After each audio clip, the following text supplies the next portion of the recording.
And we say good afternoon. You get an aerial view of the Georgia Dome as we are here in Atlanta, the epicenter of high school football championship weekend. You come inside the Big Top as we get ready for the Class AA championship in the great state of Georgia. On one side, it's Benedictine. On the other side is GAC trying to cap the perfect season. We say happy holidays to you and yours on this great Saturday, game 2 of our championship Saturday. Gil Tyree, along with the former Villanova Wildcat and Atlanta Falcon, Brian Finneran. And Brian, we have a dandy here for this second game of the day. We really do. It's going to be a fire output with these two guys going at it. And Brad Stewart, the wide receiver for Benedictine, 19 yards a catch, kick can just fly, 4.5 type 40 speed, and really gets after it. A 4.27 GPA as well. When your GPA creeps up on your 40 time, you're doing something right. Very cerebral. Absolutely. He's going to go to Yale in the fall. And then you talk about GAC side of the football, and you look at Micah Abernathy, the running back, averaging 10 yards a touch, over 1,000 yards on the season. Really does a good job finding the football, making people miss, and can score from anywhere on the football field. Yards after catch in the Abernathy name, very famous in the city of Atlanta and the great state of Georgia. Now let's go downstairs to the third member of our crew today, the better looking of all of us, Grace Olson. Grace, how you doing? Far too kind, Gil. Thank you. I'm great. It's great to see you again. Now, it obviously takes a full team to reach a state finals appearance, but there's no doubt that GAC's linebacker Paul Carruthers has been a key piece in their state title run this year. 108 solo tackles on the season, plus 41 assists. Not to mention a record-setting 22 solo assists and 22 solo tackles and 26 totals in last week's semifinal win over Fitzgerald. But if you ask Paul about all those individual records, he'd tell you to stop while you're ahead. He and the team truly do everything for the betterment of their team and of their defensive unit. And they created something in 2013 called the Black Shirt Defense, where every game, all the players are working to earn a black shirt every week. And it's kind of become a club in a way. And they even created a code that they follow. So obviously a mature group of young men. We've got a lot to see on their defense and a lot total today out here on the field. Up to you, Gil. All right, Grace, thank you. We're about ready to kick this thing off. And B, we're going to have a good one. I'm looking forward to it, Gil. You look at Go Build, our Georgia kickoff, GoBuildGeorgia.com. Will Kenworthy, who had a great game last week against Fitzgerald, boots it up and taking it on the short and at the 15 and moving it straight ahead for Benedictine. Good coverage there by GAC. Not a whole lot on the return. That's where you got to start. Field position and tackle and special teams. Early on here, and of course, one of these two teams is going to take a state championship back to their campus. We talked about it earlier. GAC, you see Stevie Powers, the quarterback, wearing number 1 for the Cadets, and a kid that has a whole lot of smarts.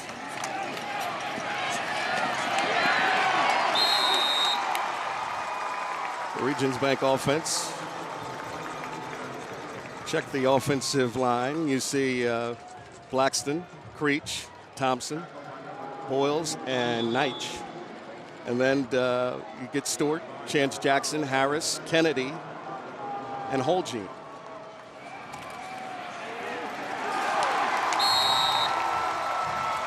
Good job by GAC's defense there, swarming to the football. The Spartans, they run a 3-4.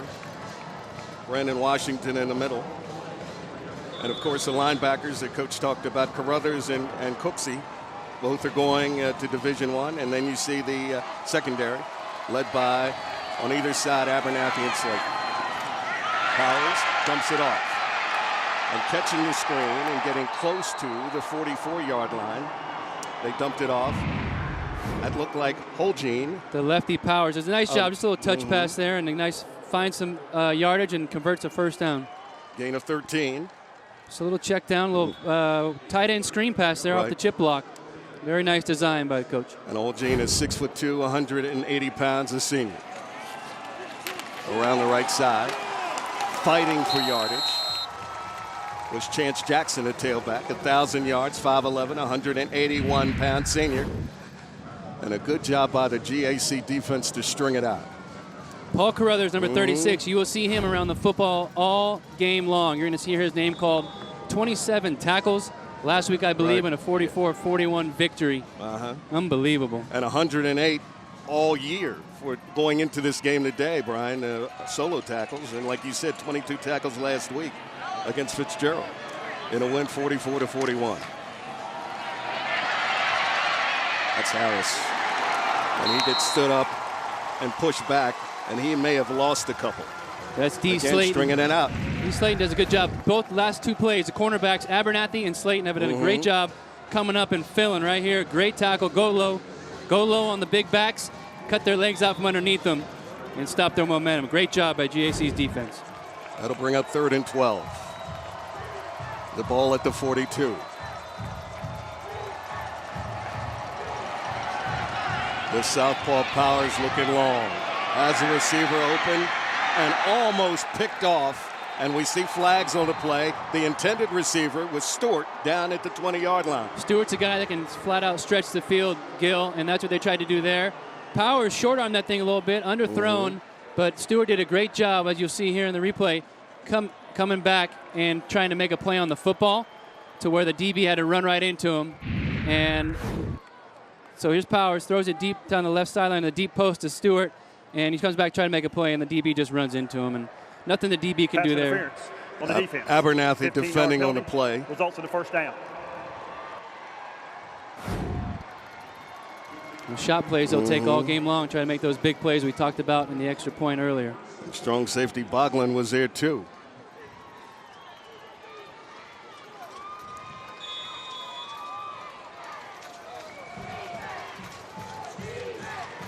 Benedictine getting the play call from the sideline from Coach Britt. Let's see what they come up with here on a 1st and 10 after the penalty. 1st and 10 at the 43. Still struggling and gaining yards. Almost tackled for a loss for Benedictine. This is John Kennedy. Does a good job running the football. Has a lot of yards for them this year. You see just a nice little jet sweep to the left. Tries to make some yards out of nothing, and GAC does a good job swarming to the football. John Wesley Kennedy.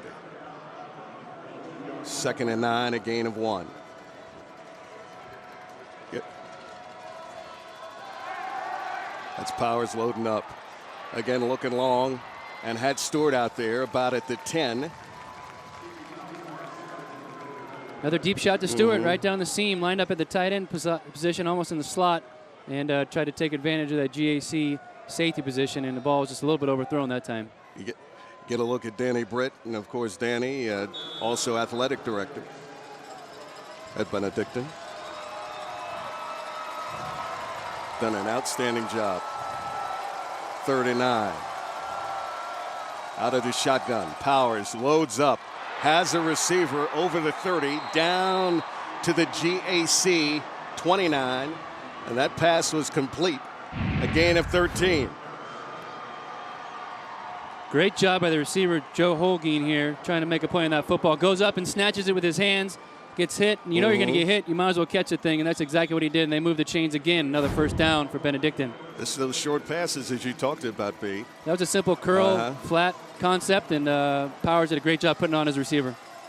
It's a 1st down as the drive stays alive. You see the man in motion. Powers again, looking for his buddy Stewart. Jump ball, and he gets it. Touchdown! What a 29 yards and catch. We talked about it in the opening, and we'll talk about him the rest of the game because my man Brad Stewart can flat out go get the football. What a great athletic play, jumping up and making that catch. Boy, he just out-jumped Abernathy, and they were in the corner of the end zone. TCSG replay, learn more, earn more. And he uncorked it and loaded it up. What a athletic, beautiful jumping catch, diving in the end zone. Brad Stewart's the real deal, guys, and we're going to be talking about it in the rest of the game, averaging almost 20 yards a catch. 9 plays, 74 yards, 3:38 elapsed time.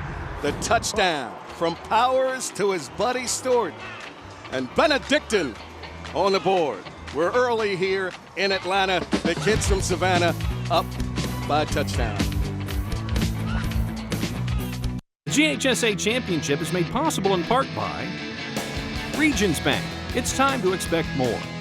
Georgia's Electric Membership Corporation, lighting the way. Technical College System of Georgia, learn more, earn more. Cigna, together all the way. And viewers like you, thank you. The GHSA would like to thank the Georgia Farm Bureau.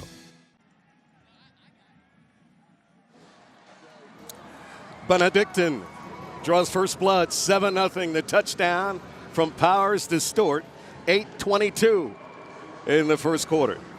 And you see the drive right there, 9 plays, 74 yards, and you see the elapsed time. B, take us through. Quarterback Powers, big lefty, throws it and just gives his guy a chance to catch the ball, and Stewart does just that. I mean, you talk about an athletic play by a receiver. Unbelievable, going up and catching that thing over Abernathy and puts Benedictine up on the board 7-0 early in this football game. Powers, 3 for 4 for 56 yards on that play. And I think you get the idea of what they're going to do early, Gil. Take some shots down the football field, because that's the third time they did it. Once was a pass interference, another one was an incomplete pass, and that one right there, touchdown to Brad Stewart. Well, you know, we talked about in a conference call this week with Coach Danny Britt. Those two, Powers and Stewart, have a synergy. You know, as a wide receiver who's played this game and had a lot of success, how is it important for the quarterback and the wide receiver to be on the same page? You can't win without it. And I made it a point myself to make sure I took the quarterbacks to dinner, to got whatever they need, and make sure I made real good friends with the quarterbacks I played with, not only in high school and college, but the NFL as well. And you can tell, like you said, the synergy between those two guys is phenomenal. He's given them a chance all over the football field. They're going to continue to do that throughout the course of the game here.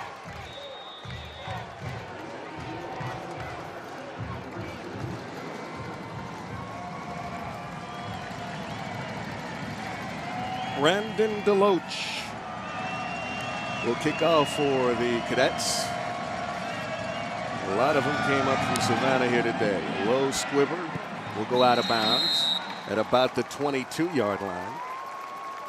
Not how you want to start No. your defense on the field, given the GAC Spartans really good offensive field position. Right. Just like overswing a little bit, like I did yesterday on the golf course, Gil. Right out of bounds. No, I heard about your golf swing. You take a look at the quarterback for GAC, Mills, and of course, an outstanding talent. Just a sophomore, this kid, really composed, almost like ice in his veins back there for a young kid to be doing what he's doing so far this year. Over 2,000 yards passing in a really heavy run offense.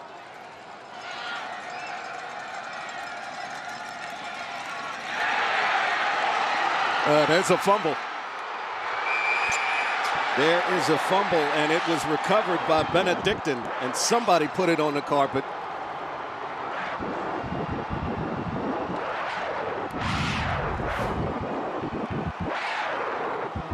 Out of the wing tee. Like Abernathy got the carry. Abernathy, and he got drilled. He got hammered.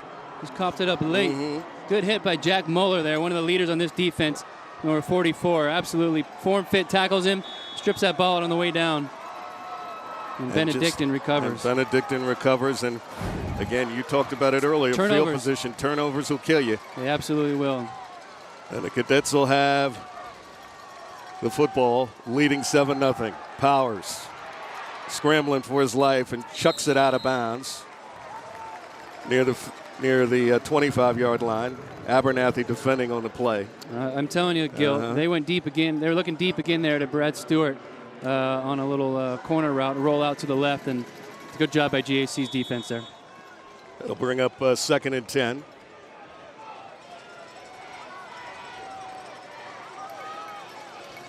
The ball at the Spartan 41. You see the man in motion. And they give and spinning. And he puts it on the carpet. And it's recovered by GAC. I tell you what, turnover. Right, 1 for Chance 1. Jackson. We're back to even, and the person that made that very first contact was Paul Carruthers from his linebacker spot. Watch him come up here, number 36. Boom, with a big hit. Flies around. There's a loose football right there. Loses the ball. Yes. All right, we're even now, Gil. Back to even. Well, the ball is... Got to take care of that football, man. It's loose, and it's out. Great job by Abernathy, who just fumbled, to jump on that fumble and get a recovery there. So he totally redeemed himself. So GAC will take over, and Davis Mills brings out his troops, trailing 7-0. 7:56 in the first quarter here in the Georgia Dome in Atlanta. Mills straight ahead to Abernathy. Space, off tackle, up to the 45 and pushed out of bounds at about the 47-yard line. It's a GAC team, Gil, that runs the ball about 65% of the time. And Abernathy does a little dancing here in the hole, makes a couple guys miss, and gets his usual 10 yards per carry. A gain of 12, and that'll be a first down. You see him bounce to the outside. He's shifty and explosive, does a great job finding that first down marker. 1st and 10 at the 44. Mills, the play fake under duress, and is sacked for a loss.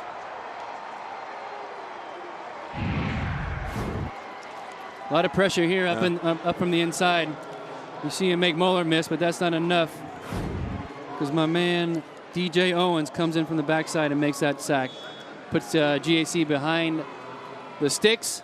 2nd and 15. 2nd and 15, as B said, at the 39. A huge loss. And right now, GAC trying to find something going, trailing early on 7-0. It's Abernathy sweeping and is hemmed in and gets nothing. Take a look at the GAC offense. Brought to you by our good friends at Regions Bank. The offensive line, you see Coker and Cox and Bray and Higgins. And then Abernathy, Carruthers, Slayton, Liam Sullivan.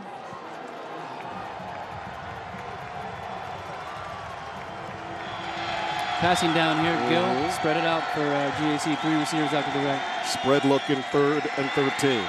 Mills has a receiver up at the 40-yard line, and it is complete. And that looked like it was Pham.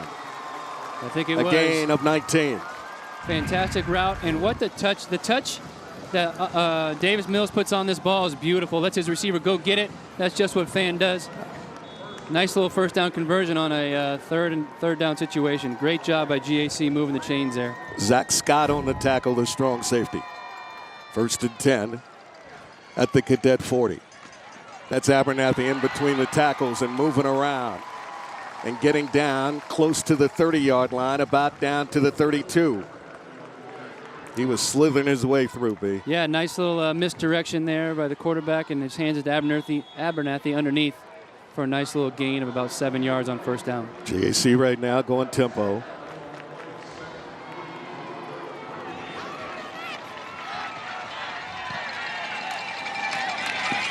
And that's Abernathy again following right guard. Good job protecting that football, because Mueller was Yes. digging at that thing, number 44 for Benedictine. Gets the first down there on the carry, and they continue to move the chains right down the field. We've called Moeller's name a lot. You see the replay. You think of Abernathy, you think speed and kind of elusiveness, but he got a little power in him too. He can bring the wood. Abernathy's got 5 for 27 on the day. Full house backfield. The fake, and that's Mills still with it. And he loses the football, and it's scooped up. And no flags on the play, and somebody is going to take it to the house, 74 yards. That's Joe Holguin again. Does a great job. 6'2", $180. Plays wide receiver and defensive back for this football team. And that's just Davis Mills trying to do too much with the football in his hand. He had an opportunity to cut up a couple times here, Gil, and just never did it. And as a quarterback, you do not want to take these shots. And the ball is out guys there, and then you see the scoop. And then Holguin going to the house, 74 yards with a convoy with him. Benedictine taking advantage of these turnovers, up 14-0 after the PAT is made here in just a moment. Deloche for the extra point. They fumble it. Too soon. And it is It'll stay 13, Gil. a PAT. So the PAT has failed. Take a look at the touchdown here and take us through, Brian. You just have a quarterback trying to do a little bit too much. An opportunity to tuck the ball and get upfield right about here. Chose not to do it, and takes a lick from DJ Owens again, who's been all over the football field. Already has a sack and now a forced fumble on the day. Holguin takes it back for a touchdown. Grace Olson. I have the answer to something you guys may have been wondering about. A lot of times in football, we'll see either the last names or no names on the back of jerseys, while BC over here has intelligent, physical, and discipline on the back of their jerseys. They told me this was something they started last year as another way of emphasizing the values they try to stick to. It's a school that very much wants to stay with their morals and stay with their values, so they put them on the back of their jerseys so they do not forget. And man, playing out right here, guys. Most definitely. Grace, thank you. You get a look at Coach Britt, and right now he got to be feeling good. He did. He definitely does. Up 13-0 early. He talked to him this week. It's a military school up there in Benedictine. Discipline, structure, leadership is what they're all about there. And so far you're seeing that today on the football field. And you talk about the aspects of discipline, accountability, like you said, leadership, and of course, first appearance in the state championship game. And they would like to take Savannah, the whole community, something very special back down there today.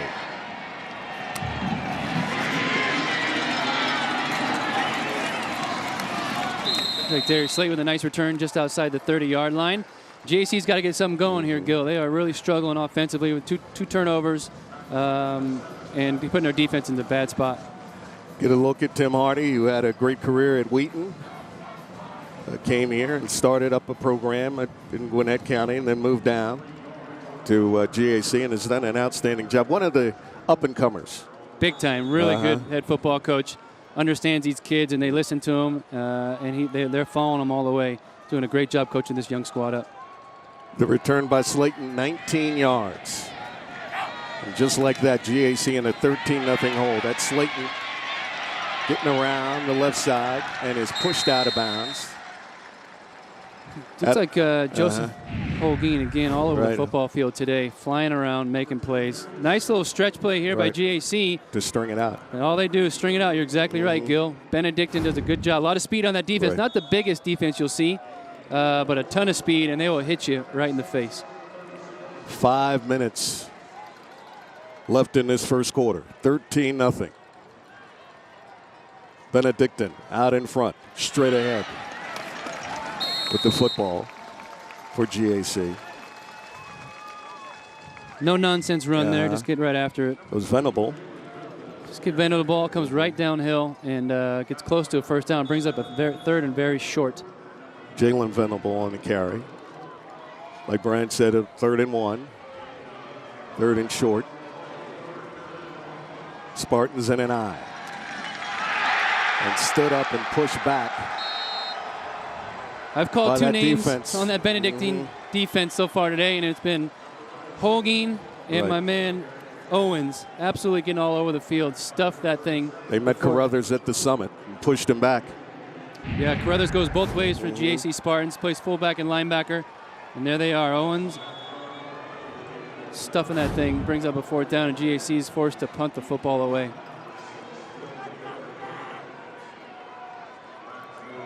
And Kenworthy will punt at his own 26. These teams score a lot of points, so they don't have to punt too often, but when they do, they better get some good ones off because field position will be huge. High snap. End over end and calling for a fair catch at the 18-yard line. A 39-yard punt was Brad Stewart. Take a look at the resume, the schedule, and that game we circle, Ryan Finneran, August 22nd, 24-21. These guys started the season off, and they're gonna finish the season off as well as we get going here. So it'll be fun to see how this thing ends up. But and then you see, the run late, Brooks County and of course Lovett and Rabun County. In Thomasville in the postseason.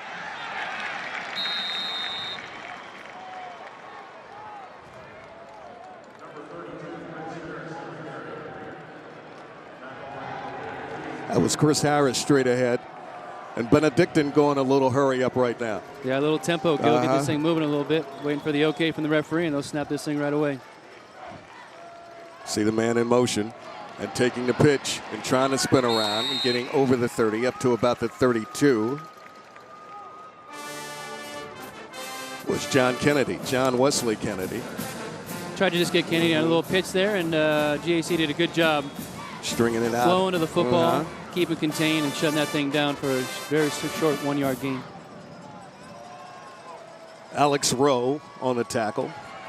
Straight ahead, that's Harris again. Chris Harris is a big boy. Plays fullback and linebacker for him. 6 foot, 230. Tough to bring down and tackle. You saw Darius Slayton earlier in the game. Had to go low on him because he is a big bruising back.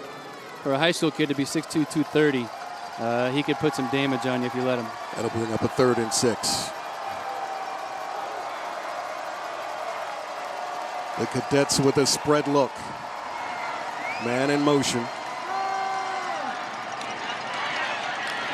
Get it out to our good buddy Holgene.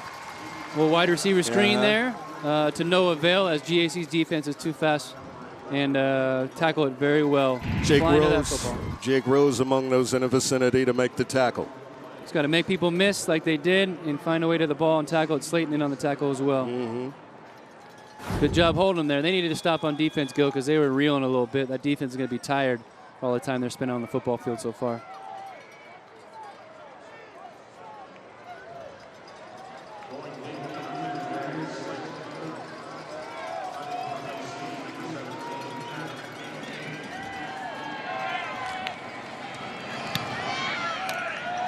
Adam King with the punt, short punt. This roll gets a nice little Benedictine Cadet roll all the way down almost to the 25. To the 25-yard line, so that's when they'll take it over 1st and 10 right there. A punt of 47 yards. Get a look at the students. Forrest came up from Savannah. I got a chance. I was downtown at the Hawks game last night, and the Benedictine team bus pulls into the Embassy Suites, and they were fired up coming off that thing, ready to go for today. And you've seen it turned out nicely for them in the first quarter. So far, up 13-0. They call them the Benedictine Crazies. They were loud and proud last night, I can tell you that. Yes.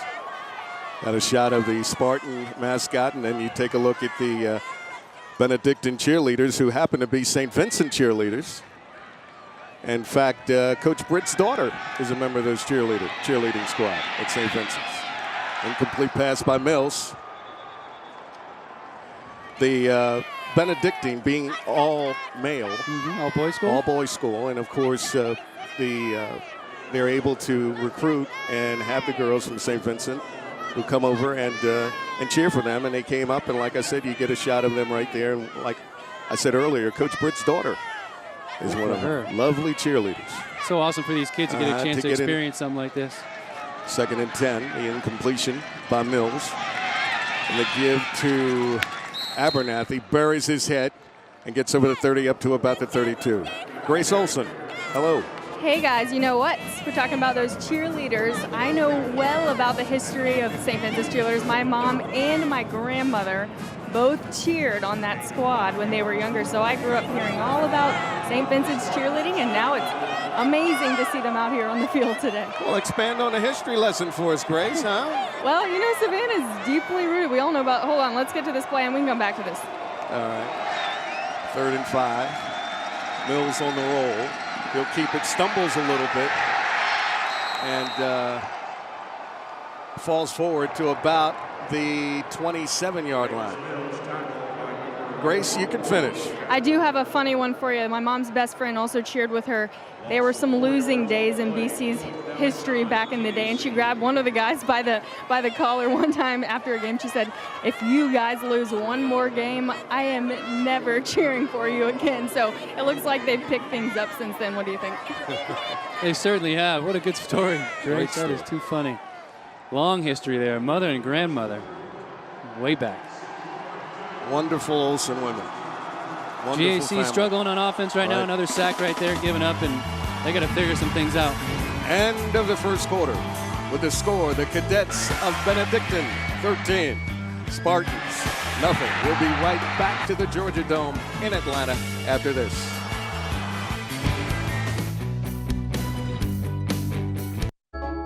At the heart of our community are the businesses that don't skip a beat. Georgia's electric membership cooperatives stand behind local commerce, whether keeping farms running or shining a light on new ventures. we bring business, large and small, to our communities. Creating jobs, driving development, supporting dreams.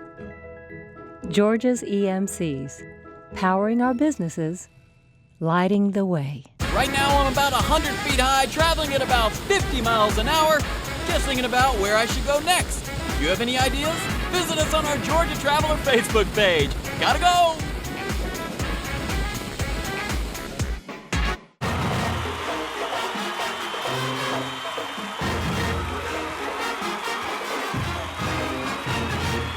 This program on GPB is made possible in part by supporters of the Georgia High School Association, including the following. You can't think about service in Georgia without thinking about our brave men and women in uniform.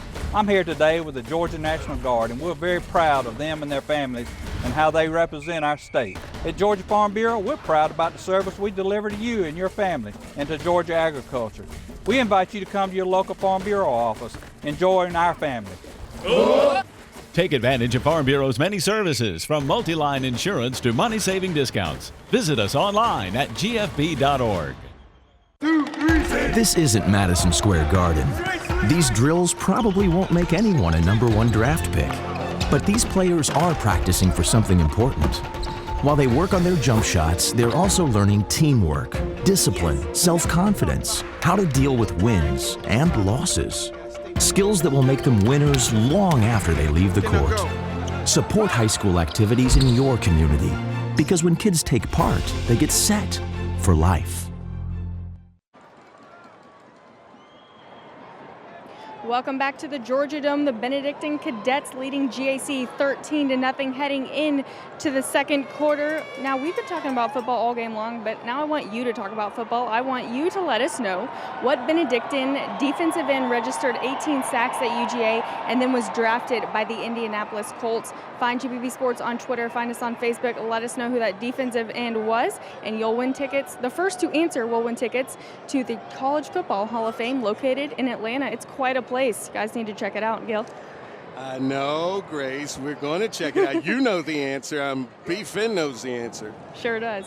Somebody out there knows the answer. But in the meantime, take a look at these stats. What jumps out at you right now at the end? Well, the score, obviously, and turnovers are a big part of this as well.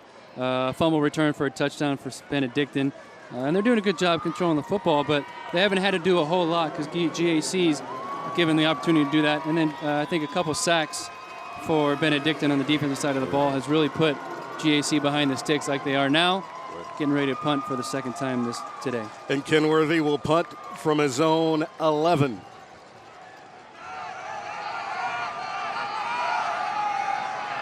High snap.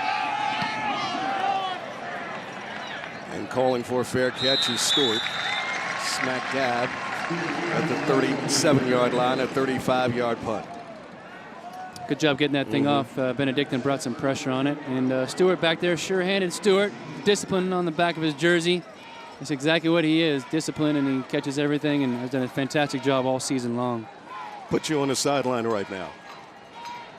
You're on the GAC sideline. What are you telling your players? Just hang in there. As bad as we played so far this first quarter, we're only down 13-0. We haven't done anything on offense. Defensively, we haven't had to do a whole lot, so just hang in there and keep doing what we do. Stewart. The handoff, and they string it out again. GAC does.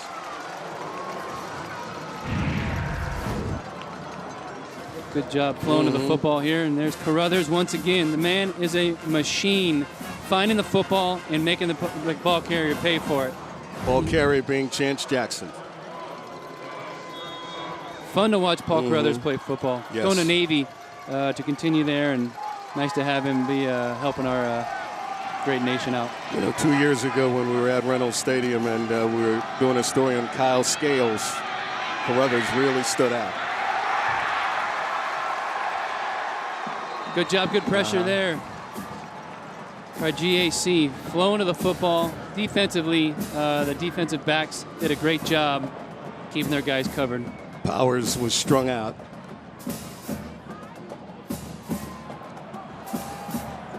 Referee, let's listen in to Keith Hammond. Usually a flag in that area is in the vicinity of holding. So we'll see what he decides to call here.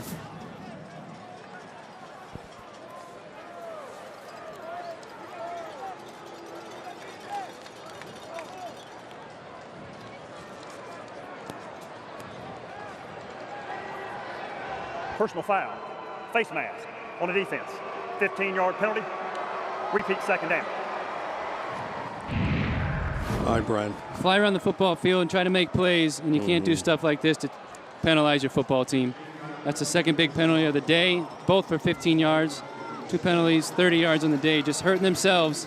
Good hustle, but you can't be grabbing the face mask like that. Tyler Cooksey is the culprit. And Kennedy, there's Cooksey right there, and Kennedy just took the ball and get it inside of GAC territory. Cooksey, I think on his way to Georgia Tech. Georgia Tech, blend for Paul Johnson. Another really good football player, finds the football, good nose for it.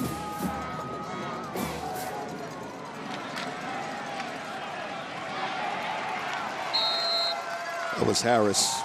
He got nowhere. Maybe one if he got that. But, you know, Raven had talked about the list of great players at GAC. You know, she talked about, you know, of course, Christian Robinson and Brandon Sutherland. Yeah, I got to see some of those kids play some of those games. Caleb King, Scales. Powers looking for his buddy Stewart, and he has him. Inside the 15, down to about the 14. And that great athletic ability 33 yards.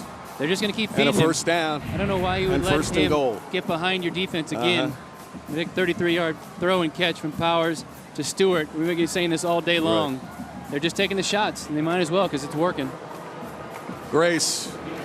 And Coach told us before the game that Stewart is unbelievably athletic, fast, powerful, and he's got a knack for jumping and hanging in the air. And then we saw it again. We're seeing it on display. And slithering his way was Chance Jackson. Gets over the 15, about down to about the 13. GAC's defense needs to try to get a stop here, at least hold them to a field goal at most, see if they can't get a turnover as well, because this is the floodgates are about to open up, Gil.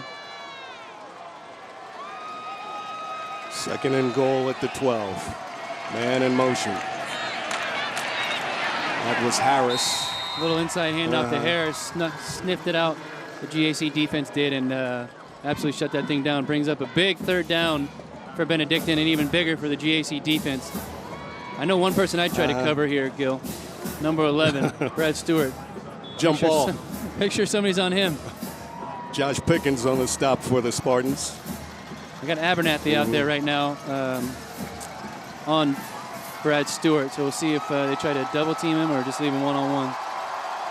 See him at the top of your screen. You see Powers likes to roll out to his left here. Spread look, he's doing exactly that, B, and looking for him. Jump ball again. They had it defended. You called it. Jump ball, roll out left. Great job by GAC's defense. We'll see what Benedictine decides to do here with the long field goal at the helm. But here it is, a little roll left by Powers. Gives this guy a chance to catch a football like he's been doing all year long. 19 touchdowns for that kid, I believe, and just 17 touchdowns on the season, 18 after the one today. Really, really good athlete, like Grace just told us. Wonderful, wonderful talent. That'll bring up a field goal opportunity for Benedictine. A 31-yard attempt by Deloach. The snap, the kick is good. It just snuck through, B. Put points on the board. That's what you got to do when you get in the red zone, and that's exactly what they did on that 31-yard field goal. Good job by the cadets there. Cadet crazies, making it happen. Take a look at the Benedictine resume, as we said earlier. The first trip to the finals, semifinalists. You see back-to-back seasons, school history. And the Cadets got something going on down there in Savannah. They really do. Coach Britt's done a fantastic job getting this team to play the right way, play hard and physical football. They find out a way to win, and it just kind of becomes infectious, Gil, and you just keep going. And that drive there, by Coach Britt and his guys. 9 plays, 48 yards. Field goal at the end of it puts Benedictine up 16-0 on JAC. And what did Brian Finneran say? It's important to get points. You got to put points on the board. Of the opportunity. You know, we talk about the Powers kid. This is a kid that's going to play baseball at Southern Miss. Impressive. True good athlete. Yeah, you get a left-handed pitcher anymore these days, and scholarships will be thrown his way. So he did just that, and going to Southern Miss to do some pitching. I wonder if he'll have that itch to get back on the football field a little bit. Tell you what, he got it going on. He and Stewart, I've never. The word, as we've talked about, has been synergy. You know, I mean, these two are on the same page. This kicker's not on the same page with anybody, Bill. That's twice. My man has absolutely kicked it right out of bounds. Maybe GAC can capitalize this time on it, but just struggling to get the ball off the tee. Maybe he's just swinging a little bit too hard. Same kick twice. You know, our statistician Kevin Barnes says he kind of Powers reminds him of Jeff Samardzija. You know, and of course Jeff Samardzija was a hot name during the winter baseball meetings. Listen, if this kid can go on and be like Jeff Samardzija and make that kind of coin and not have to risk his body like those football players, sign me up. Have at it, right? That's right. 9:24 until we get to halftime. 16-0. Benedictine out in front of GAC. That's Slayton on the carry on the end around, getting close to about the 40-yard line. And in on the stop for Benedictine was Brad Stewart. And Brian, you said earlier, both of these coaches like to play their players both ways. You got athletes on the football field, keep them out there. Play receiver, play corner, play running back, play linebacker. These teams do that. The Spartans with tempo. On the Wildcat and the keeper. It looked like it was Abernathy. Yeah, they didn't really fool anybody there. The Wildcat, which has been successful for them this year. Grace. We talked to Coach earlier this week about how he plays pretty much every player 2 ways. Actually, every single player plays 2 ways. He said Benedictine was always a 2-platoon team, and that's how they operated. But when he came in, he let the system play out the way it normally does, and he decided, hey, we need to put every guy in every position so they have a full understanding of what it takes to do it on both sides of the game. Guys? Grace, thank you. And the Spartans go Wildcat. That's Abernathy straight ahead. He has space. He's at the 30. 25, he may go. Touchdown, GAC, 58 yards. That's what Abernathy can do to you all day long if you give him an opportunity. He just needs a little seam. He hits it full speed ahead, and GAC closes the gap 16-6. Look like another Wildcat formation it is. Fake handoff, get a couple guys to go, right up the pipe, and 58 yards later, GAC is dancing in the end zone. Great job by Abernathy getting to the zone there. Save from up top. Yep, make one guy miss. Couple nice blocks by the lineman inside. And he's too fast to be trying to arm tackle and too strong. Kenworthy on for the extra point. 3 plays, 65 yards a drive. The elapsed time, 1:18. So far, all the that was a big score for the Spartans, too. All the extra points to start the game. The turnovers, big plays, and special teams have all played a big factor in this thing. And GAC can hit you from anywhere on the football field. Abernathy, Slayton, Davis Mills trying to find guys down the field as well. And full disclosure, you are up at GAC a lot. I mean, I can remember the days of going up there covering, get a look at Mr. Abernathy. And we're going to call him, of course, his famous family. And brother played at Cincinnati. Yeah, and Mike's going to go to Tennessee, right? For Butch Jones. And his brother just graduated, I think today is a ceremony up at Cincinnati. He has 1 year of eligibility left. And he's going to go join his brother at Tennessee and play one more year of football. And there was a relationship with the Abernathys with Coach Jones when he was at Cincinnati. That's going to be some kind of bunch up at Tennessee. You got Abernathy, Alvin Kamara, Joshua Dobbs. Atlanta's going to be represented in Old Rocky Top. But right now we got a ball game, folks. 16-7. We'll be right back. You look twice before crossing. You exercise. You choose the salad occasionally, but when it comes to staying well, physically, financially, emotionally, going it alone is hard. So Cigna has your back and your knees 24/7, in sickness and in health, answering your questions giving you some coaching, helping you get well and stay well. That's having a partner who's with you all the way. Cigna.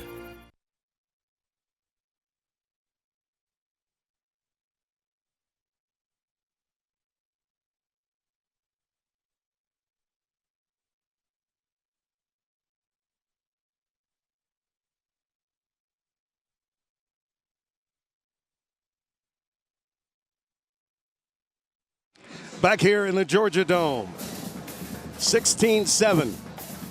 The Spartans were able to get the touchdown from Abernathy.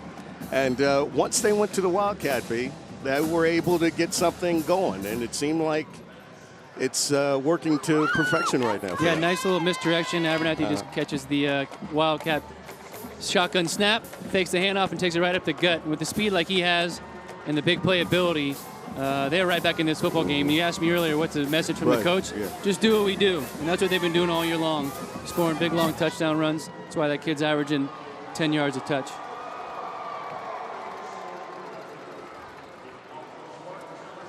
Now it's the defense's turn to step up and get a stop here, force Benedict into a punt. Let's see if they can't make something happen. Kenworthy will kick and back to receive for Benedictine.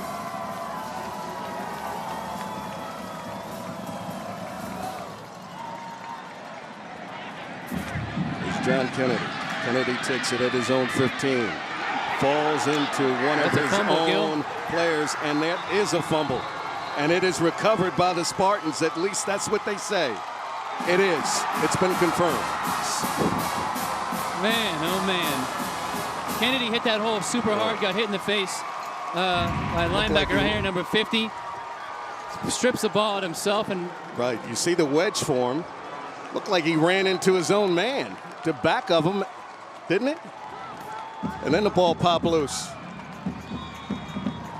Sideline at GAC, all the Spartans are jumping up and down.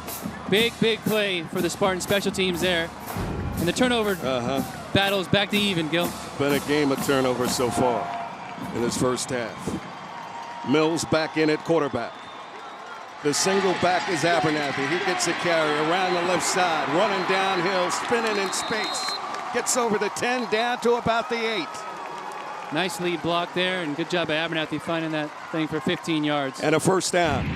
Here's Liam Sullivan on the outside, getting a nice little block. Carruthers sets the edge as well, and Abernathy does the rest. Missed tackles galore.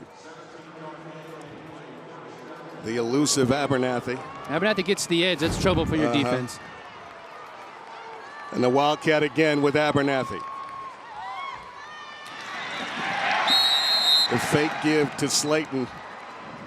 And the Cadets smelled it out that time. Jack Muller again, phenomenal football player, made a huge play for the Benedictine defense, putting GAC behind the sticks a little bit here. Brings up a second down and 13. Second down and goal from the 13-yard line. Noah Johnson was also in the vicinity too. Second and 13. Abernathy, 10 carries, 111 yards. That's Mills. The pocket broke down, and he tried to squirm his way to get one, possibly two, if he got that. You see Muller right there, number 44, did a good job. He was unblocked coming off the right side of GAC's line and makes the quarterback pay for it. That's a guy, if I'm game planning, I'm not going to leave him unblocked. I can promise you that. Like B said, Jack Muller on the stop. That'll make it 3rd and 14, a loss of 1. Looks like a timeout for Benedictine. But you talked about it, the fact that we've seen turnovers early by GAC, now turnovers by Benedictine. You just get a little sloppy with the football sometimes, and GAC has battled all year long. Whether they've played solid or played ugly, they find a way to win football games. And the Spartans' resume, 2014 region champions, and of course undefeated coming into this football game here today, trying to cap a perfect season. 34-6, Brian, last 3 seasons, first trip to the final since 02. And as we said up top, undefeated regular season since 01. It is hard at any level, Gil, to go undefeated. I don't care who you are. To find the guys that can do it. They win 14-7. They win 24-21 the first game of the season against this Benedictine team. and then they continue to grind wins out week after week after week, and they've just become a better football team. Both these teams have really become better. And talking to Coach Hardy before the game, the one thing you notice about Benedictine as far as them progressing as the season's gone on is throwing the football down the field, and you've seen that the whole first half so far. And of course, coverage of championship weekend continues after our game here today. It'll be St. Pius and Beaufort. John Nelson, Chuck Smith, and Sam Crenshaw on the call. And then Larry Stewart. Larry Smith and Matt Stewart, I should say. Larry Smith and Matt Stewart for the Colquitt County and Archer game in prime time tonight. More pressure on the quarterback and a couple nice guys flying to the football there. Zach Scott leading the charge, number 7 for Benedictine. A lot of pressure on the quarterback they're getting from their defensive line. Good job by Benedictine holding him here to a field goal attempt. Kenworthy will come in and attempt a field goal from 32 yards out. Kenworthy had that field goal last week to beat Fitzgerald to get him into this championship game. And the kick is blocked. Yeah, we'll see if he got a hand on it there, but it's more special team blunders on this football field today. Coach Britt encouraging his special teams unit, got it done then. And there was a mitt right in the middle of it. That's a win for Benedictine. It really is. Stop and see if he just misses the kick or if it gets blocked. I think he just missed it, Gil. I don't know that he touched it. Got it. No, he cannot be happy about that. See the reaction of Coach Hardy. Ebbs and flows of football games happen every time these kids step on the field. It's how you react and respond. You got to forget about that last play. Come out here and play a little defense. And Benedictine should make him pay on that great stop. Benedictine will take over 1st and 10 at their own 20. That's Powers lining up, looking for his buddy Stewart, and he has him. He spins around at the 30, 25-20 in hot pursuit. Brought down inside the 5 to the 4 of GAC. What a beautiful throw and catch. 74 yards. Powers to Stewart all day long. Watch this roll out here by Powers. Sets his feet, and Stewart does a great job, runs a little corner post. Beautiful throw and catch. Makes a guy miss and does most of the rest by himself all the way down to the 6-7 yard line. 1st and goal at the 6. Benedictine knocking on the door again. Up 16-7. Really good job there. I mean, you could tell the game plan for Benedictine from the word go has been throw the ball down the field to Brad Stewart and let him do his thing. GAC has let him get behind them 2 or 3 times today already, and they are paying for it dearly. And you spotlighted him up at the top of the show, talking about the ability of Stewart. I mean, what makes him, as a former wide receiver, what makes him so special? Let's watch this catch right here. Just his ability to judge a football and then have the athleticism to go get that thing. Not afraid to catch it in traffic. Jumping, catches with his hands all the time too, Gil, which is fundamentally sound. You love seeing that with these young kids. He's got 3 catches, 136 yards on the day. Let me also give a shout out to the O-line at Benedictine, coached by the former Ole Miss coach King Cooper.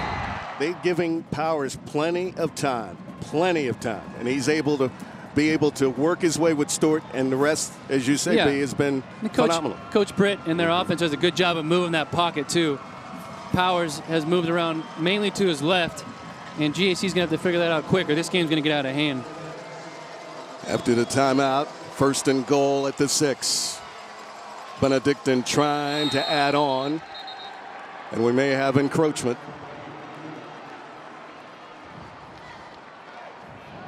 Prior to the snap, encroachment on the defense. That looked like Brandon Washington's jumped. Just a little bit, a little flustered right now. GAC's whole football team with the fumbles and the defensive play, and now the offsides penalty. 1st and goal at the 3. Kennedy in motion. It'll be Kennedy. Down to about the 2. Paul Carruthers on the tackle there. One of the inside linebackers for GAC does a good job stuffing him. But that ball is at the 1 yard line now. GAC's got their hands full. John Wesley Kennedy, 1,000+ yards rushing, over 600 receiving. total package. 14 touchdowns on the season as well. Second and goal at the 1. Sneaking it in is Powers. He looks like he got across, and he is. Touchdown. Benedictine. Stevie Powers does it himself. The 6'1 lefty, 170-pounder, finds a way in the end zone. Take a look at it. TCSG. Learn more, earn more. Just following the blockers. Follow the big boys in front of you. Get your head and shoulder pads down and find the goal line. That's exactly what he did. And that O-line at the point of attack firing off. 3 plays, 80 yards. The bunch of that, the big pass play from Powers to Stewart to set up the touchdown on a sneak by Powers. Another great play design, great route on that post catch by Powers to set up that touch by Stewart to set up that touchdown by Powers. Everything seems to be clicking for Benedictine right now. And Brian, just when the Spartans were getting some momentum, some big mo, here comes Benedictine right back. Big plays all game long. Both these teams have the power, the athletes, and the speed to get this thing done. And you've seen it so far with Abernathy's long 58-yard touchdown run. And Brad Stewart all day long, 136 yards receiving on 3 catches. JC's got to figure out a way to keep him in front of him. I don't know if the corner's got to back up, play a little bit more cover 2 or cover 3 zone. But really the brunt of this game so far has been Brad Stewart. And both coaches played down. And Mark had asked the question. Mark Harmon, of course, asked the question Sunday when the coaches were here for their meeting with the GHSA. But you had talked about it too, about what are you able to gather from that August 22nd? It would appear that Benedictine saw a lot on tape. They did. And they were able to make some adjustments. This is a game about adjustment. You know it better than anybody. No question. And they've gotten better, like Coach Hardy said, watching their film. They've gotten better throwing the football down the field. They saw something they liked, and they've been attacking it all game long with the Powers to Stewart combination. Deloach will boot it. High, end over end. Backtracking is Slayton. He'll take it at his own 10. And he is brought down at about the 16-yard line. Special teams for Benedictine. Grace, hello. Hello. Okay, so we've seen a lot, obviously, from Powers and Stewart, like you guys were just saying, but a lot of it is also coming from that offensive line doing some good protecting. Yeah. That offensive line is coached by Ken Cooper right now, who was an assistant at Georgia, coach under Vince Dooley, then became an assistant at Ole Miss, then became head coach there. He also played at Georgia under Coach Butts in the 1950s. And a little bit of trivia, he was the last NCAA player to successfully kick a drop kick for a field goal. And Coach told us he cannot get him off the field. I mean, he's doing all the work. They got to let the other coaches do the work. Grace, what did he say? He's up in the morning doing stuff before everybody. He's still got him there. You get a look at him. Coach told us that it's all about, Coach, let us do that. He said he's always on the field, always taking over like he's 20 years old. Oh, most definitely. And you hear a whole lot of stories about Mr. Cooper and Hotty Toddy up at Oxford. What a story. Some guys just can't get off the field. It's in his blood. GAC and the Wildcat. They're going to do some razzle-dazzle. Mills launching up, and that's wide open, and that is Pham. They needed a little spark, and that might have done it. A little double reverse pass. Nice job. Good call by Coach Hardy, figuring that thing out. 28-yard pickup. Yeah. They look Wildcat and Slayton. Mills, who lined up outside of the receiver position, ends up getting the ball and throwing it like he's supposed to. Pham on the receiving end. Just underthrew it a little bit because Pham, nobody was around him. It's wide open. But on the stop was Brandon Deloach. Stutter step move, getting outside, bouncing it on the outside. And was Abernathy down to the 40, about down to the Benedictine 39. Nice job by Abernathy making a good cut, making my man missing the hole and continue to make guys miss outside. A lot of speed, a lot of explosion. True Self Cooper was a linebacker in the hole there. We haven't called True Self's name. No, he just had a nice tackle on the special teams kickoff coverage and got beat in the hole there. So maybe he doesn't want us to call his name anymore. DJ Owens also in the vicinity as well. 1st and 10, a first down for the Spartans. They trail in this football game 23-7. 4:10 until halftime. Mills, plenty of time, looking long, and it is picked off. That is Stewart to the 30. 35 and slides at the 36. What a great job by Stewart intercepting that football, playing a cover 2 zone. Davis Mills had his receiver open on the right sideline early, but waited too long to pull the trigger because he was looking to his left initially. Didn't like what he saw. Comes back to his right, and that's too far to throw from that left hash for a young quarterback, Davis Mills. Nice job by Brad Stewart, jumping and catching again. He does everything, doesn't he? Dude is unbelievable. I'm waiting to see him sell popcorn here at the Georgia Dome. Holy you know, moly! What an outstanding Superb talent. athlete. Oh yeah. And you see every time he catches the ball, right. whether he's playing offense or defense, he high points the football with his hands and makes a play on it. There you see him in the spread look coming to the near side. Powers gives and is straight ahead. That looked like Harris. Correct me, that's Jackson. Chance Jackson. Nice little gainer there on first down. Brings up a 2nd and short. That's what you want when you're playing football, especially with the lead like BC does right now, 23-7 over GAC. Brandon Washington on the tackle. Benedictine in a hurry up. And spinning is Jackson again. Jackson over 1,000 yards on the year. 5'11", 181-pound senior. 15 touchdowns on the season for Jackson. Pure back, good receiving skills out of the backfield as well. Again with tempo, turn in the corner. Was John Wesley Kennedy, close to midfield. Good Washington job. The sweeps, again. the sweeps, the jet sweeps here for Benedictine have not been that successful so far today. A lot of speed. And a guy with number 36 on his chest, Paul Carruthers, with another nice tackle, scraping down the line of scrimmage. We're at the 3-minute mark and counting down. Coming up at halftime, Mark Harmon, Raven Tirado, and our outstanding crew here at the great GPB. It's Powers, complete to Holgene, and that's a first down. Brian Finneran. Very nice job. GAC did a little something different. They stayed man-to-man with help over the top on Brad Stewart there. Stevie Powers did a great job reading it out and hitting the man in the flat, just taking what they gave him.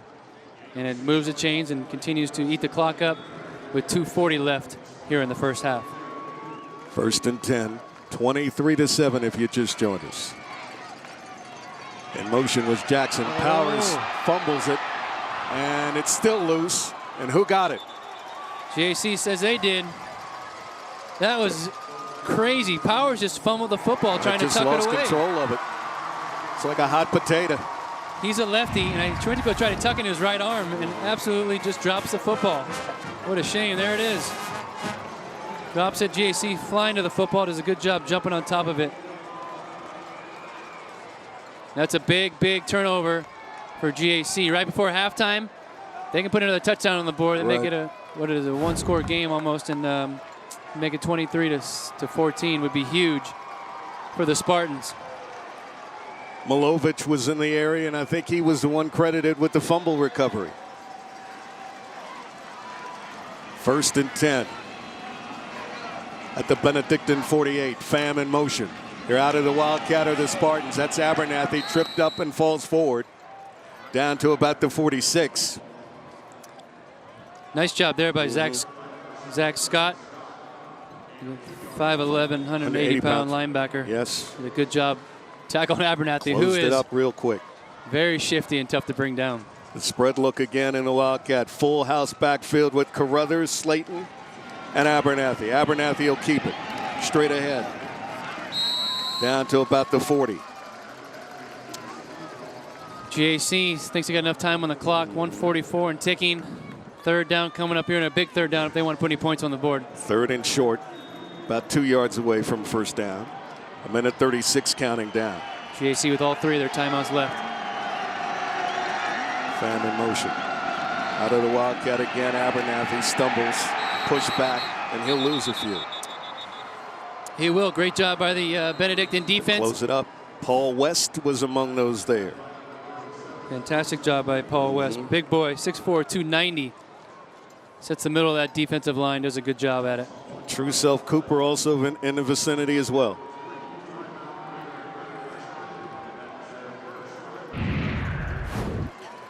Turnover kind of day, Brian Finneran, huh? It really has. Hot potato. They were not listening to the points or extra points before the game. Each team with 3 turnovers, some on special team, mostly on offense. But you got to take care of the football if you want to win football games. These two teams a little excited so far in the state championship game, not taking care of that football, and it will cost you dearly like it has GAC today. And when you get one taken back to the house for a touchdown, that's the one that really makes a mark.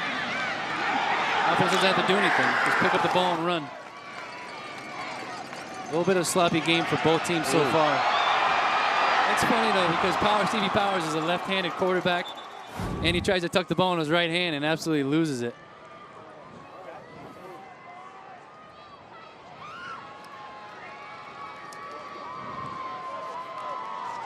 Shot at GAC sideline there.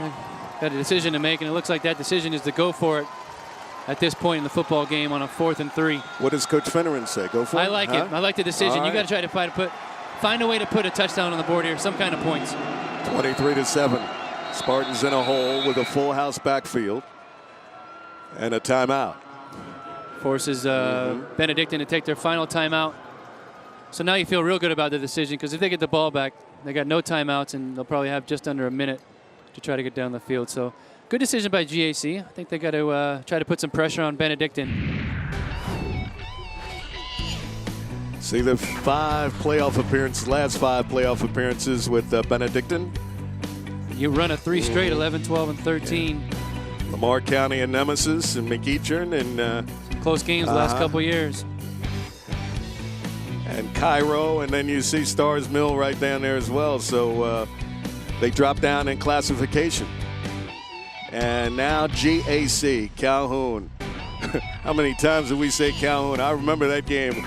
Coach Lamb and company, and then Jefferson, Coach T. McFerrin, Carver, Columbus, Cook County, and Dublin. It's tough to win, man. Right. Think about those great coaches and Coach Lamb and Coach McFerrin and our good friend at Lovejoy is down there. Coach Hughes, Al Hughes, want to see him back working again. Mills, plenty of time. Scrambles, looks for Carruthers, had him in the flat, but he couldn't hold on to it. No, what a play by Mills, trying to extend that football play. Does a nice job avoiding the pressure, ends up coming back to his left. And Carruthers can't hang on to the tip pass. Here you see it right here. Just gets tipped a little bit right here. Right in Carruthers' lap. And Coach Hardy saying, you got to get the tip drill. Oh, man. That's tough to focus on that football when it changes direction like that. Yes. Especially for a big linebacker, fullback type like Carruthers, who sometimes those guys don't necessarily have the best hands in the world, Gil. I don't know what position you played. But those linebackers have a tough time. I was all over the place. All right. Here's Powers. Benedictine with the football. And he has somebody out there open, wide open, and it is complete. That looks like that's Wesley Kennedy. And that's a touchdown, 59 yards. That same jump ball. Beautiful play design. Powers rolls out to his left a little bit and finds my man down the sideline for a big touchdown. That one is going to hurt. Great job by Benedictine down that thing up. John Wesley Kennedy. And we can't talk enough about that offensive line. Grace talked about what a job that Coach Cooper has done coaching those kids up. And Powers has all the time in the world. Kennedy able to get free, separation from the defender, and he houses it. He's well covered. Well covered by Trey Nelson there. Trey just misjudges the ball. Deloach with the extra point. And Kennedy makes him pay. What a great play call and design by Coach Britt and Benedictine Cadets. Phenomenal job making GAC pay for going for that 4th down at just around the 40-yard line. Brian Finneran, I'm going to let you read that. Big play today. One play, 59 yards in 10 seconds. That's how long that thing took. And look at him just rear back and throw it up, just giving his guy a chance. Again, it's that jump ball. He's in position to make a play. And Benedictine does a better job. They've done a better job all day long making plays on the football. GAC all year long, the top-ranked team in AA. now on the short end of a 30-7 score with 1:03 to go until halftime. I'm in a state of shock. You know what? This is what happens when you fumble a ball, it gets returned Right. 60 yards for a touchdown, and you give up 60-plus yard touchdown passes as well. It makes you pay. You got to play defense and protect the football, and GAC has not done that today. But give a whole lot of credit to the kids from Benedictine. So impressive what they're doing. Yes. Stevie Powers, Oh, he's Kennedy, a real deal. Stewart. You know, in this age of metrics and analytics, Powers is 236 yards passing, 136 to Stewart, 59 to Kennedy. GAC is going to have a lot to talk about at halftime here. Can you say he's yacked him? Huh? Yards after catch? Oh, yeah. It's Slayton in the open field, one man to beat. He clears him, and he almost was able to stay in bounds and takes it to the house, but he's brought down close to the 20-yard line. 65 yards return, B. Great job by Slayton here. Finds a hole, makes a couple guys miss right there, and then it's all about speed. And that's what he has, speed, elusiveness, and what a great job by number 23 for Benedictine, finding a way to kick him out of bounds. Brandon Deloach, the kicker, does a great job, because that's a touchdown. Brian, how important is it for GAC to get something out of this? Points any way you can. Just to have some kind of confidence going into halftime would be huge. Mills, plenty of time lining up, has a receiver. And he's clothesline is Pham down about at the 7-yard line. Really nice route by Pham. We called that thing a bench route when we ran it here in Atlanta for the Falcons. He goes up and catches the ball with his hands, takes contact, and makes the catch. Great job, great throw as well by Davis. Hold Gene on the stop, 1st and goal at the 8. 40 seconds to go. Mills rolling out. Sees an opening, but it quickly gets closed up. Looked like a bit of a run-pass option there. Decided to keep it himself. They'll take a timeout here to stop the clock. And B, your man Mueller. Your man Mueller closed that up. Yeah, I think we're seeing the reincarnation of Brian Finneran out there. Is that today, what it is? Maybe. If that's the case, I'm flattered, because these kids are doing it right. Pham there, the last one, Kennedy, and especially Brad Stewart, who's been phenomenal today, going up and getting the high point in the ball. Does a great job finding it and making something happen. Right. So it's fun to watch those guys do what they're doing, and to be. I was going to go talk to Coach Smith after the game to see if he needed a receiver in the next 4 or 5 years. Okay. See what happens there. You got something in you? This Brad Stewart kid is the guy we got in me. Brad Stewart can flat out play football. Really fun watching him do it so far today. All of us here at GPB want to extend our holiday greetings to you and yours from our captain and the queen, Taya Ryan, on down to everybody. Our holiday gift to you and yours, the state championships in the great state of Georgia. Abernathy in the Wildcat has an opening, 5. Lunges over for a touchdown, a 9-yard run with 26 ticks to go. Touchdown GAC, much needed. So important for them to get on the board right there before halftime with 26 seconds left before halftime. Abernathy does most of that himself, but a great job by GAC. Kickoff return, big play by Slayton. Nice run there by Abernathy. Gives you some confidence going into halftime, thinking about, all right, we can do this. We got big play after big play. Defense got to settle down and get some stops. Kenworthy on for the extra point. And it is good. 3 plays, 24 yards, 25 seconds the elapsed time. Replay. Right out of the Wildcat again. Does a nice job making guys miss and finding the end zone, just sniffing it out. Abernathy's done that all year long. A lot of success with them running out of the Wildcat. Yeah, they see something they like there. They really do. It gives you an extra blocker. Gill eliminates the quarterback from making a decision. Now it's the running back lined up at the quarterback position in shotgun. He can hand it off or keep it himself. A little bit of misdirection, so it's worked well for GAC today.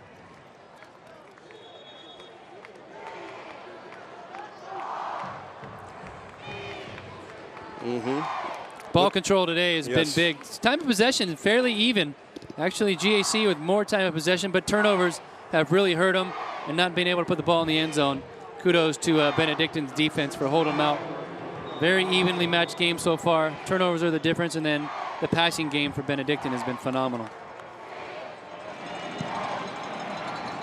Kenworthy will boot it long.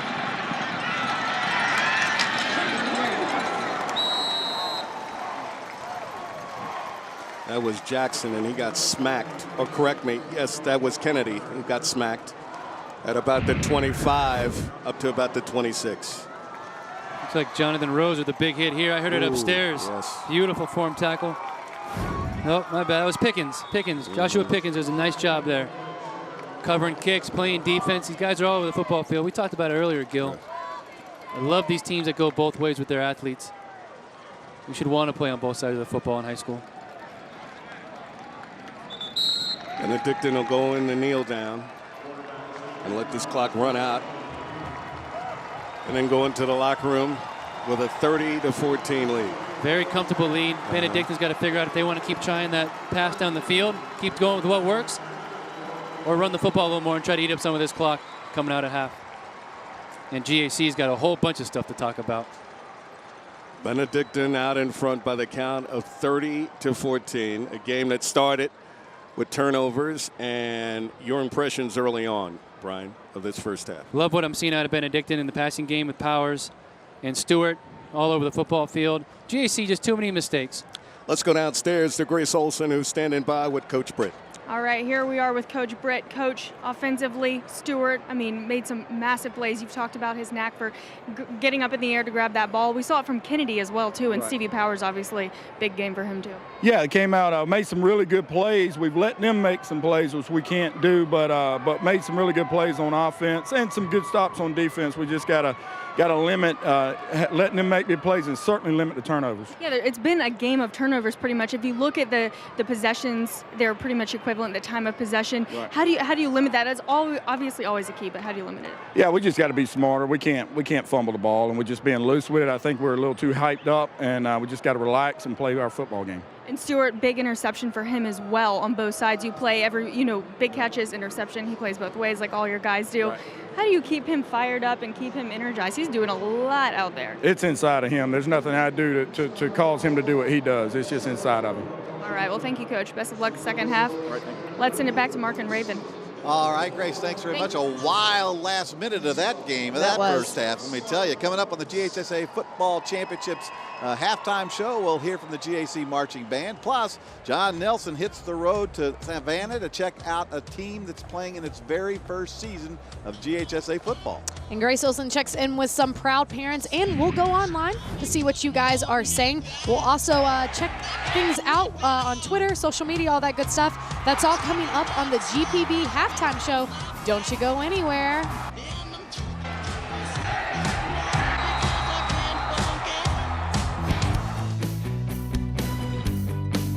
This program on GPB is made possible in part by supporters of the Georgia High School Association, including the following. Developing leaders for Georgia agriculture is very important to us at Georgia Farm Bureau. Hi, I'm Zippy Duval, president of Georgia Farm Bureau. Just like high school athletics, it develops leaders for our community and our state. We at Georgia Farm Bureau think it's just as important to develop the future leaders of Georgia agriculture. Our national security depends on it. Take advantage of Farm Bureau's many services, from multi-line insurance to money-saving discounts. Visit us online at gfb.org. I got oops. Is as much my fault as yours. Or are you trying to hide from the truth? What truth? Don't speak her name. You're just like my mother.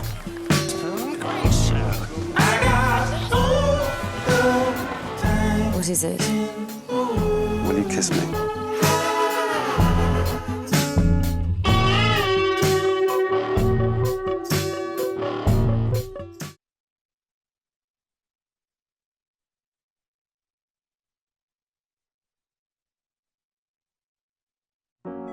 This moment, getting here took 3 years of sleepless nights and postponed vacations. Your dad said play it safe. Your husband kept the faith. But franchising is why you partnered with Regions in the first place. We share your vision for moving forward. And at moments like this, that makes all the difference. Is your business at a turning point? Regions. Today, companies in the aerospace, advanced manufacturing, and film industries need skilled workers, and the earning potential is high. Go Build Georgia can show you where the jobs are and what skills you need to get them. And the Technical College System of Georgia has fast, affordable training for these great-paying careers. Build your blueprint for success at GoBuildGeorgia.com and look to the Technical College System of Georgia to put your plan into action. Sea Island, with 3 golf courses and a golf performance center, beach, spa, and more. The destination for families and golf groups. For information and booking, SeaIsland.com.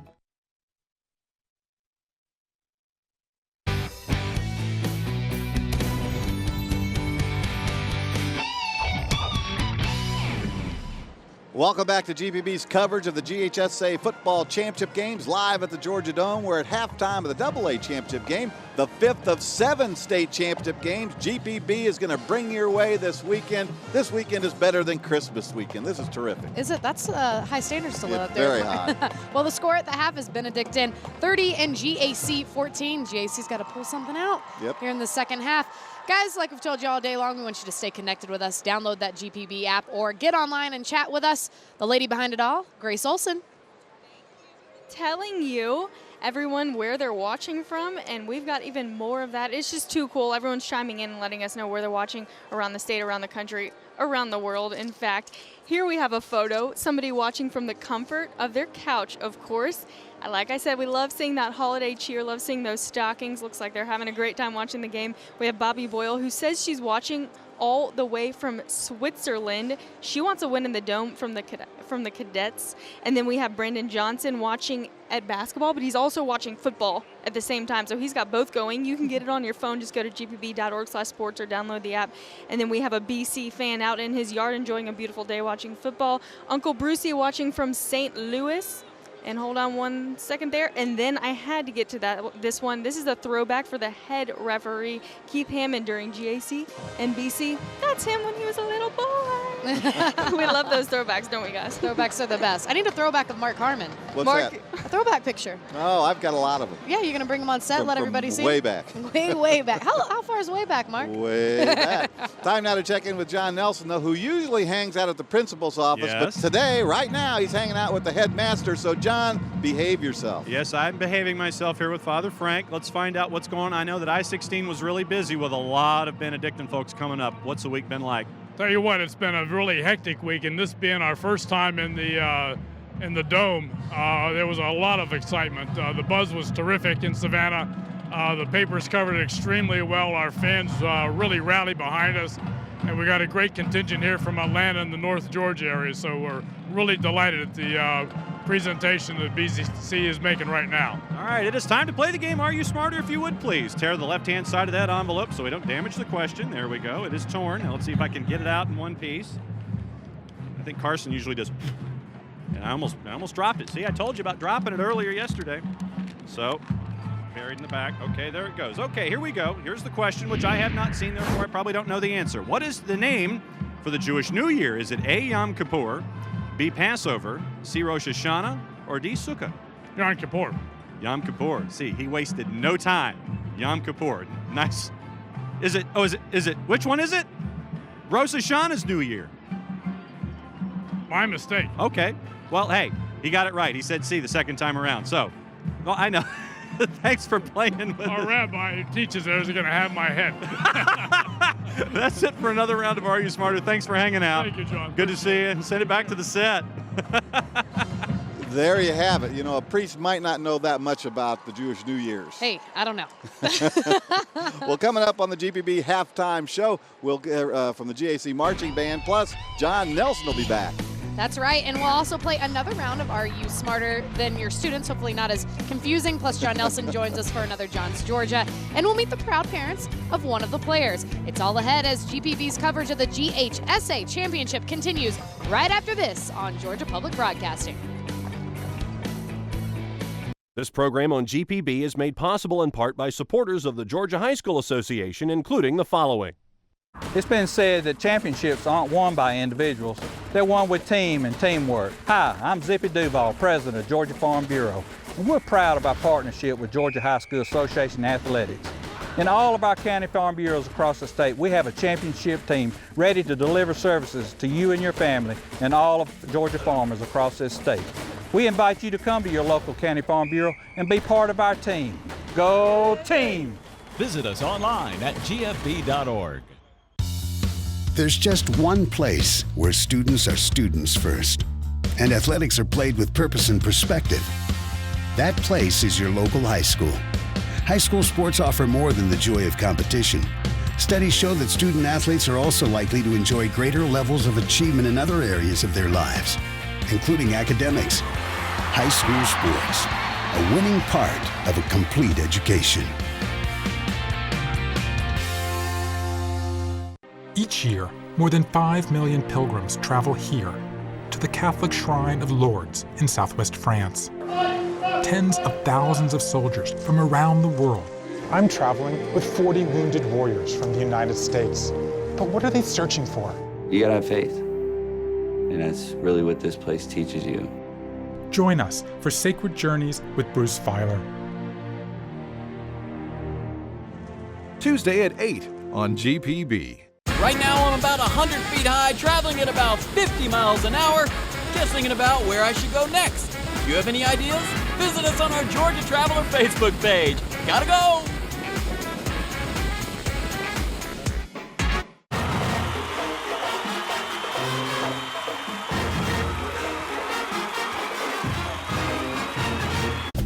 Nothing prepares you better for a great career than the Technical College System of Georgia. TCSG colleges produce graduates with the knowledge and training today's top employers are looking for. With campuses across Georgia, state-of-the-art facilities, and outstanding instructors with real-world experience, it's the kind of affordable college education that will fast-track you into a rewarding career. We're building a better future for you. Contact the TCSG college in your area today or go to tcsg.edu.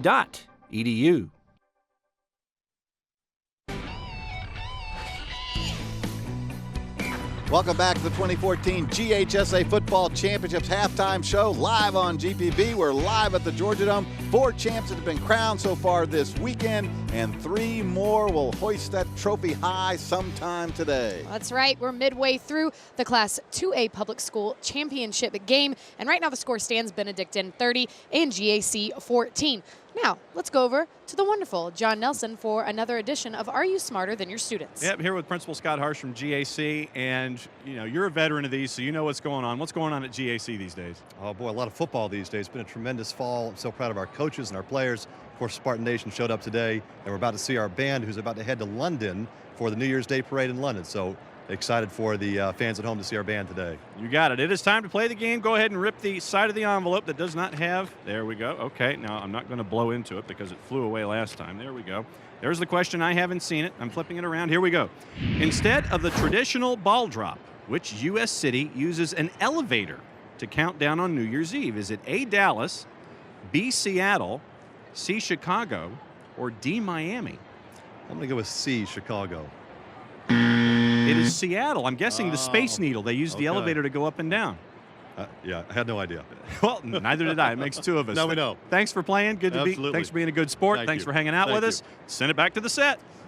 All right, John Nelson, thanks very much. Time now to check in with the Greater Atlanta Christian Marching Band, brought to you by Regions Bank.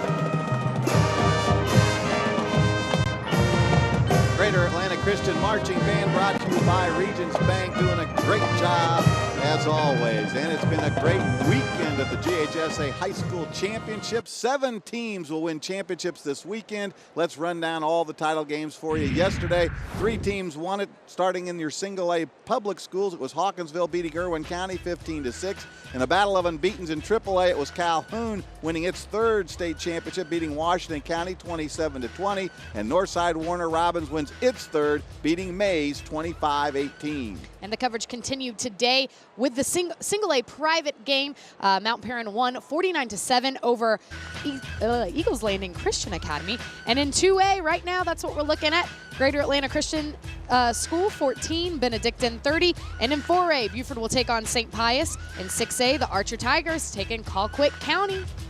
All right, we now welcome in the author of 4 books, 2 on high school football in the great state of Georgia, John Nelson, a segment we call John's Georgia, brought to you by Georgia EMC. All right, now Savannah has been well represented by Benedictine. They've got a lot of people down here, but you've got another story about another school in the Savannah area. There were 2 schools that started programs this year in the Savannah area. One were the Phoenix of New Hampstead, and the other were the Sharks of Island. So we went up and caught up with the DeMassies and how life is like for season 1 of the Island Sharks. Enough of the games that don't mean anything. Enough of the practices where you hit each other and the weekends are for watching everyone else. For the Sharks of Islands High in Savannah, the wins and losses mean something now. It's official from this season forward. And for the architect of it all, the word rewarding is a good start. Well, you know, it was a lot of fun. You know, they gave me $135,000 to build a program, to start a program, and we got all the equipment, we got all the facilities, we got everything straightened out, and then came the 60 boys for the first 2 years, and it was a lot of fun, and we'll see, you know, what they've learned. I mean, Coach Simpson has put together a good coaching staff. They're trying to refine it, retool it, and hopefully it'll be a good product out there for their first varsity football season. But when you ask the Sharks about the time invested, when all the school had were pups out there starting out, for the games to count, it's the first line to cross of many.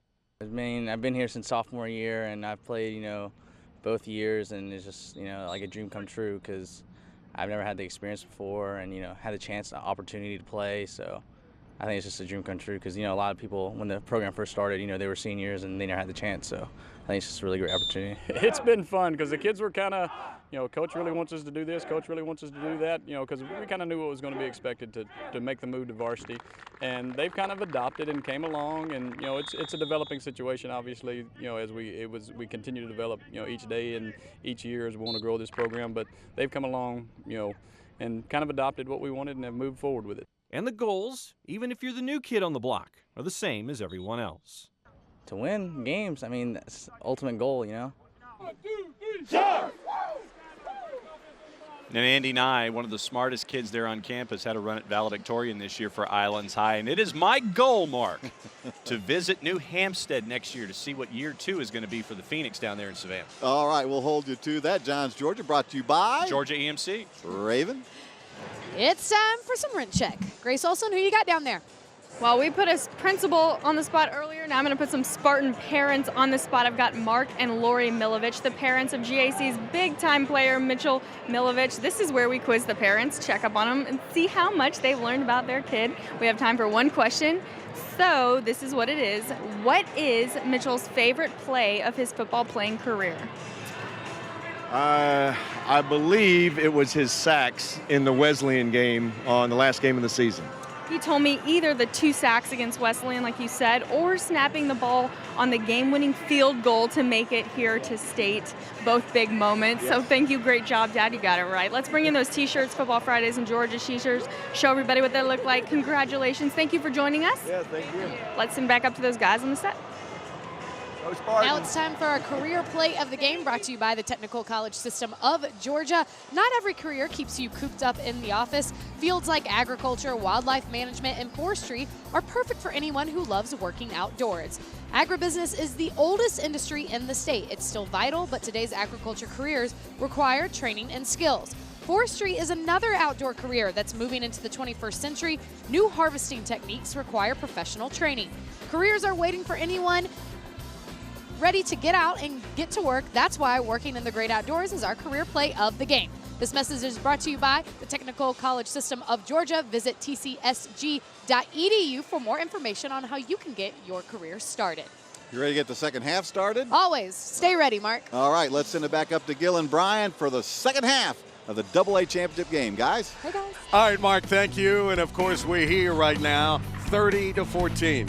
Quickly, your thoughts about the second half. Yeah, you let a quarterback go 8 of 11 for 236 yards. I'm not great at math, Gil, but that's about 30 yards a catch. And you can't have that happen if you're going to try to win a football game. And then turnovers have been a big part of it as well. All right, the second half will continue. We'll take a look at the halftime and a whole lot more after these very important messages on the great GPB.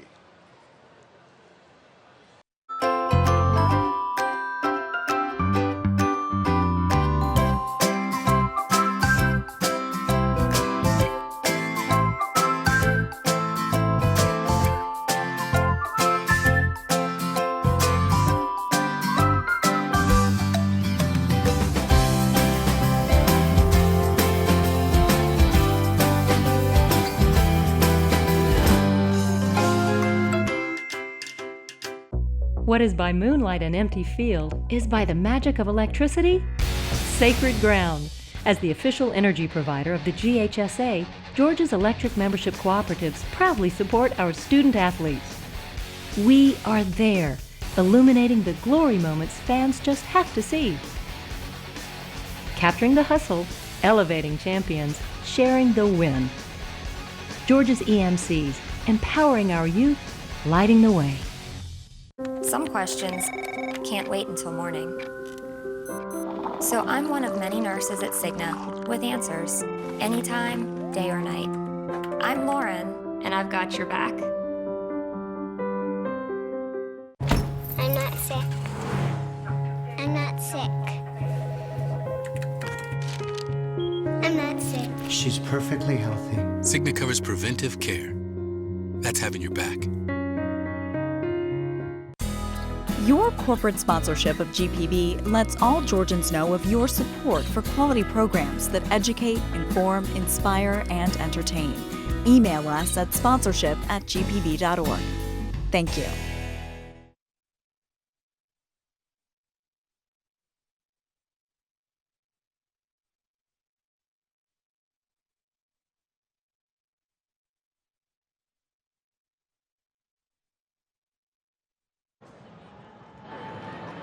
Welcome back to the Georgia Dome. Heading into the second half, BC leading GAC 30-14. I've got Coach Hardy here.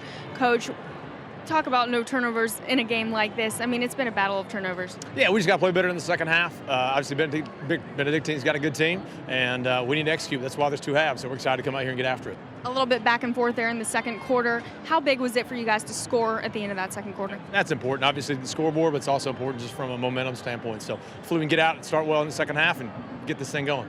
All right, he's looking to get it going. Let's send it back up to you guys in the booth. Good luck, Coach. All right, Grace, thank you. Thank you, Coach Hardy. And you heard it, Coach speak. How do you feel? Yeah, you don't feel great because you're down 30-14, but you do have a little bit of solace there, scoring the touchdown right before halftime. All right, let's take a look at some of the highlights, first half highlights of this football game. Beefin, take us through. Yeah, they just did a good job, Benedictine did, is taking shots down the field and guys making plays, specifically Brad Stewart, who just did a phenomenal job the whole first half making plays on the football. And GAC did not help themselves at all, turning the football over like the fumble you see here by Davis Mills. By Mills, and then Holgene's going to take it to the house. That was a 74-yard scoop and score. And, you know, it kind of set the tone like you talked about with the turnovers. And more GAC out of the Wildcat, the ability of Abernathy. And it was a home run. They needed it at that point. Absolutely a game of big plays, and that's been the case all game long. That was a 65-yard catch that got him down to the 1-yard line, and they score on that. And here's another one where Holgene Kennedy. That was Kennedy, John Wesley Kennedy. Right. On the football, another giant play for the Benedictine Cadets. And this was right before the half. You heard Coach Hardy talk about it, how much they needed that play. They gave them some momentum. The halftime stats, what jumps out at you? The passing yards, no question about it for Benedictine. 236 yards in one half a play. It's unbelievable. GAC's got to find a way to slow them down in the passing game. GAC's doing some good things, 145 yards rushing in the first half. That's what they do. But they got to take care of the football and score some points. All right, there you have it, 30-14, our score at halftime. We will be back let's take a look at Stewart and his big first half. And, of course, he had a lot going on, and he was outstanding. You talked about the ability to catch and then run right after, yards after catch. And catch these balls, you don't have to run very far. Ability. Right there, you just fall in the end zone and hold it up and celebrate. But there's a great play right here where he rolls out to his left and gives him a chance on a little corner route. Makes a great catch. Guys hanging all over him. Wonderful job catching the ball with his hands all game long. 3 catches, I think, 130-some yards. Just a fantastic job. And Powers, Stevie Powers, the quarterback, finding his man all game long. Make guys miss. This is the big play. Got him down to the 4 or 5 yard line. They punch it in with a QB sneak after that. And the interception right here this was Stewart, again, playing both ways. Playing the strong safeties, free safety position Jumps there. her out. Guy's just a heck of an athlete, and those are the kind of guys you want on the football field playing for you. Most definitely. A great student and also a great football player, even better. Yeah, going to go to Yale, I think, in the fall. I'll be keeping an eye on that kid because he's been fun to watch this afternoon.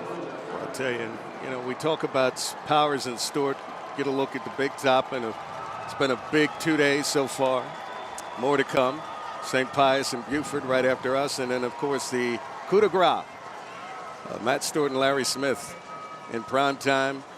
Colquitt County and Archer, and I know a lot of people from Moultrie will be coming up for that one. And Rush Probst, go Bill Georgia as we start the second half. GoBillGeorgia.com. And GAC can do a lot of stuff. Return game, you saw Slayton right before halftime help set up that touchdown with a huge kickoff return for, I think, 65 yards, and did a great job with that. So they can score from all over the football field. They're very capable of getting back in this football game, and I'd expect nothing less from a Coach Hardy coach football deal. And we can't say enough about the offensive line for Benedictine, giving Powers enough time. That was a delay of game on a kickoff, which I've never seen before. Taking his sweet time. Slayton will take it at his own 20. As GAC will have the ball at the start of the second half, trailing in this football game 30-14 for the Class AA championship in Georgia. So fun. I saw the kids celebrating from the game before ours, and just Mount Perrin students just jumping up and down. So fun to watch those kids celebrate. Such a big, great experience being in the Georgia Dome playing for a state title.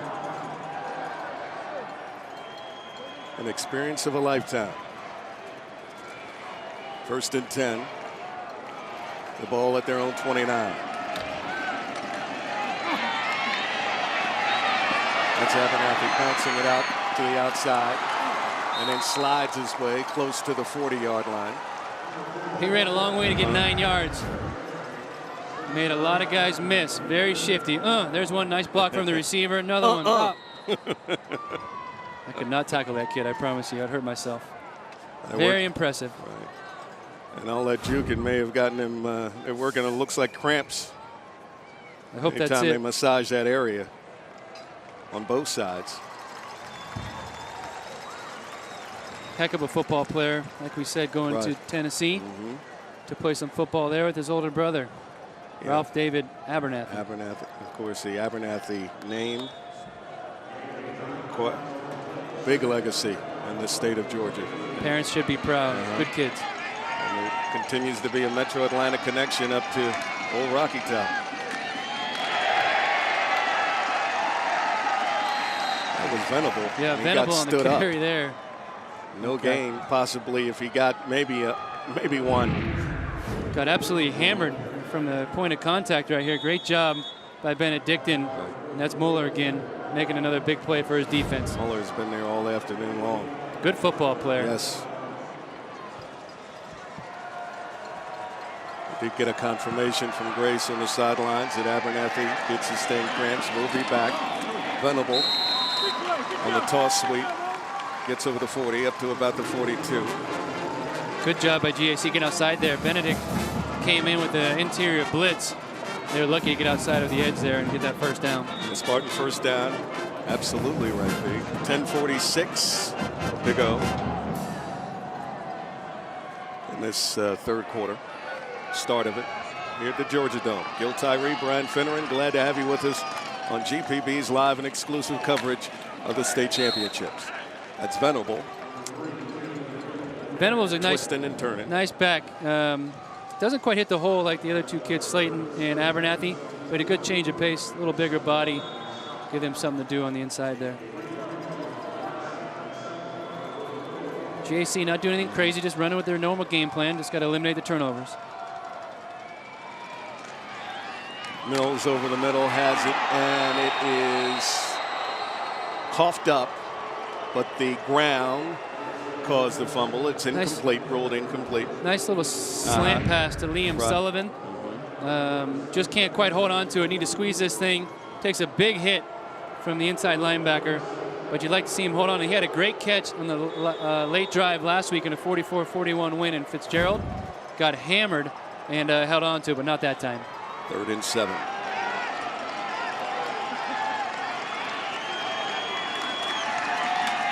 That's Mills. The pass is complete to Slayton for another first down. That was a nice job by Venable picking up the blitz, like you said, B. Yeah, big body guy that can really sit in there and protect the quarterback. 15-yard gain and a nice throw and catch by GAC. Another blitz package there by Benedict, who's been bringing a linebacker just about every single play. 1st and 10, GAC at the Benedictine 41.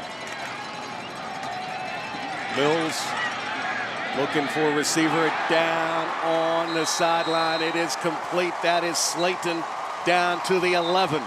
1st and goal, Spartans. Wide receivers are absolutely putting on a show for us today. And this kid, Slayton, 35 yards. Fantastic job all year long. He had some really pretty catches, one-handed things. Watch him get a foot down here. So much body control. Great job by Darius Slayton. Just committed to UGA, so he'll be a Bulldog for the next 4 or 5 years. And they're going to like some of these things that he's going to do on the toe tapping on the sideline. Was able to beat Josh Williams. 1st and goal at the 6.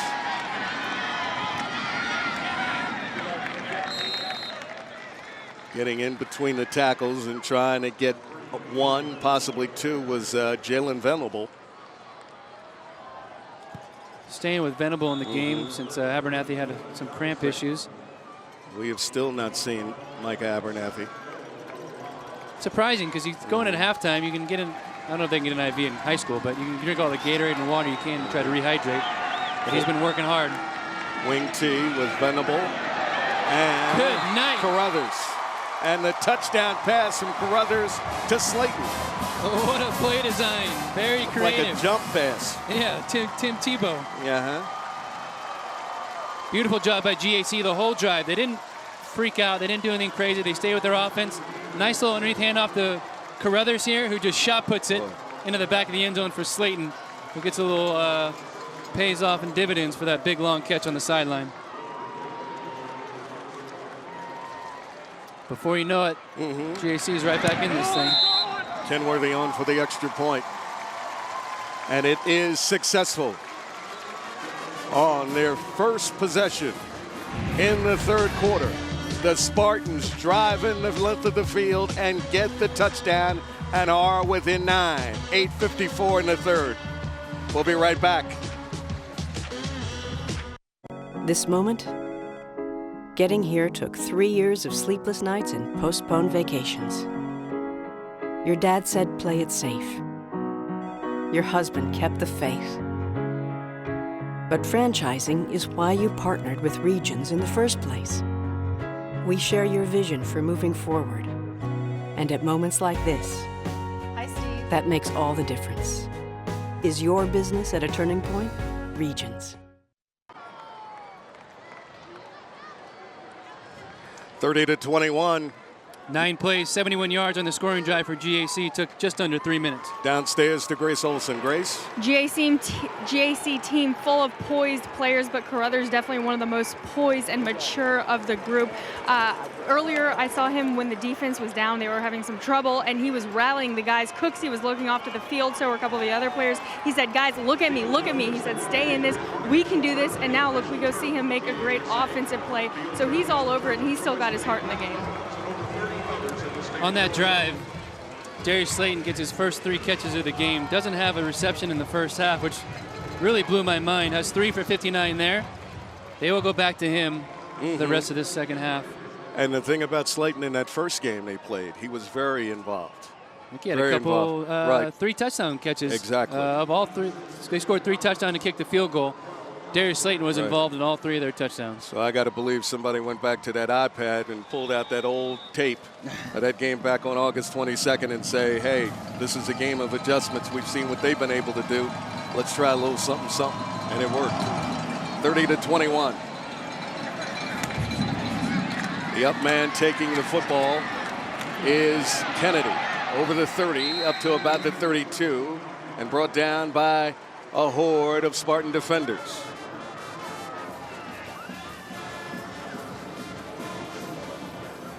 All right, so far, good job by GAC, kind of getting back in this football game. Score right before halftime. Score on their second drive coming out of halftime. Down by 9 points with plenty of time left in this football game for a dynamic football team that can score from anywhere on the field. Grace, you have an update.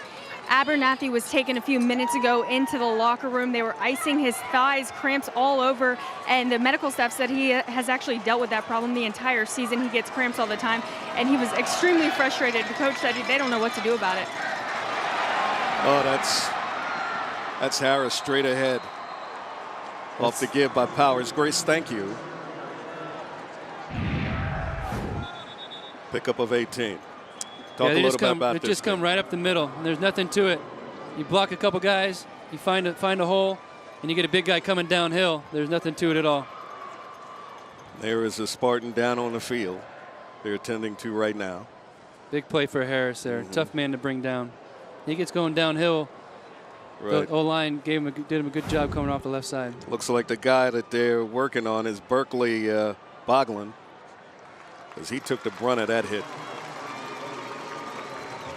He tried to get low on Harris. You better get low on Harris. Guy's a monster, and you can still pay for it, as you can see right there. Paid a stiff price, too. Unfortunate, yeah. Hopefully he's going to be okay. We see the replay. The gate. Guys in the truck, you see. Oh, shoot. Knee on helmet. Boy, he got the worst. Yeah, it looked like his left knee had a bit of an issue there. Let's hope he's okay. And that's what those big backs can do for you, man. So tough to tackle, and once you do get a chance to tackle him, you better be ready. Again, Harris alone back. The misdirection. And sweeping to the outside is Kennedy. Running downhill to 30. Pushed out of bounds and down at the GAC 24. A little misdirection, B. Very nice. That's your typical wing T type stuff. Misdirection for 24 yards. Make a couple guys miss. Wrong angle there by the DB. And you're out the gate for a big gain of 24 yards. Another first down for Benedictine. Abernathy on the stop. Another first down as the Cadets continue to chew up clock. BC with the football.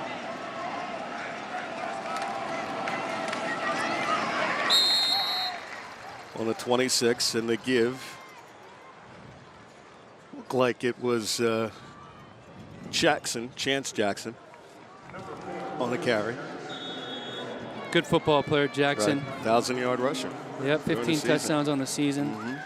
Really good player. They just looks like they're going to get that back to pounding it. Right. Haven't seen a whole lot of throws or rollouts. They got back into this wing T look. We haven't seen much today. Pickup of 3. That's Jackson. Sheds one tackler, but couldn't shed another as help came over to bring him down. This is as big as a third down that the GAC defense is going to have all day. Third and about 6 or 7.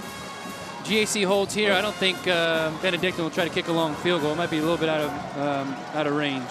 The bottom of that pile was linebacker Jake Rose. 3rd and 7 at the 23 of GAC. They trail in this football game 30-21. Powers lines up and had a receiver down at the 10. And looks like we may have a PI. No, his flag was down a little early, Gil. It's like an illegal shift on the offense, which I would imagine GAC will decline, bring up 4th down. Let's see what they do. Illegal motion on the offense. That penalty is refused. 4th down. Benedictine will go for it here. I think it's out of field goal range, and you're close enough to where field position isn't a killer if you don't get it. Brad Stewart comes down to the bottom of the screen, lines up one-on-one. We'll see if they attack that matchup right there with Slayton, I believe. Jackson in motion. They dial up the screen. That's Holguin.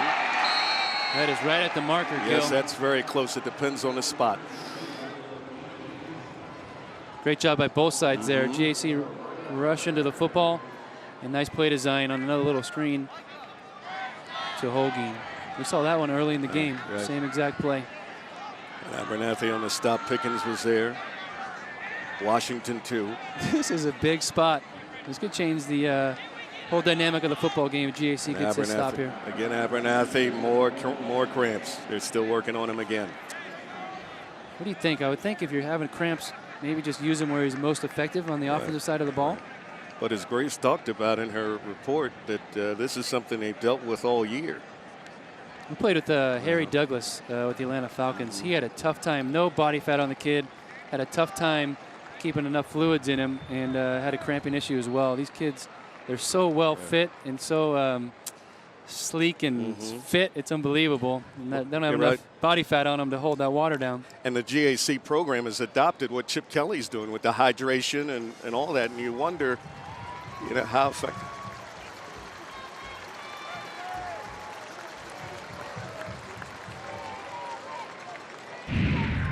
Take us through the last play, So here's Paul Carruthers pointing out the play. Thinks he sees it coming, reads the screen pass out to the left, and here comes Abernathy on the hit. And when you start cramping up, there's nothing you can do to stop it. There really isn't, and he is really hurting. There's a measurement. That's a first down. By half a football. Yeah. It's a game of inches. Right. We said it was going to depend on the spot. They got a favorable spot. Thought GAC could have got him down before that spot. Great job by Holguin fighting for the first down yardage. Extra effort, so very important.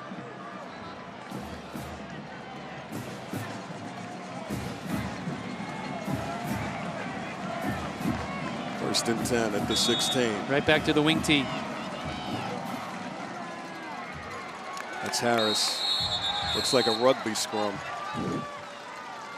Bunch of big bodies run into each other. Chris Harris on the carry for another short game.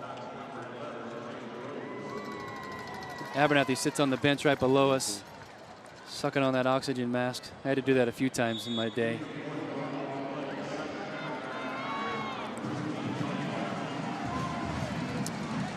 To play in a dome and cold weather outside probably lessens the cramps. It's a little warmer in here than it would be outside, so it could have an impact on the cramps for Abernathy today. Misdirection straight ahead and plowing his way inside the 10, down to about the 8. That looked like Jackson. Well, looks like they just came right down the pipe there, gave Jackson the carry right down the middle, and did what he could with the ball. Offensive right line. down the pipe. O-line, that is a gaping hole. Offensive line did a fantastic job.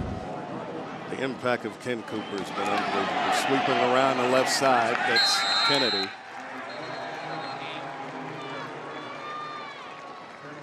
So they are just Benedictine. We've seen them in the first half throw for 236 yards. So far this half, they've committed to the run and that wing tee. When you can be versatile and balanced like that, it makes all the difference in the world. Personal foul. Face mask on a defense. Relies half the distance to the goal. Repeat first down. Personal foul's tough. Yeah, penalties were big for GAC in the first half. When I say big, I mean bad. Not good. They had 4, I think, for 38 yards to Benedictine 0. BC first and goal at the 1. Straight ahead and plowing his way in. Did he get in? He did not. Great job by the GAC defense. That was Jackson. Everybody's helmets on the line of scrimmage. Thought you had it. I thought he had it, and boom. Nice stop there. Well, they closed it up real quick. Yeah, it really did. Good job by Cooksey. I think Cooksey the one that led the charge. They'll try to sneak it in again. Looks like they might have got it this time. And they did. Touchdown, Benedictine. Very nice drive by Benedictine all the way down the field. No nonsense. A lot of the Delaware wing T, we used to call it, and very effective. Powers on the sneak, his second sneak of this afternoon. See the replay. TCSG, learn more, earn more.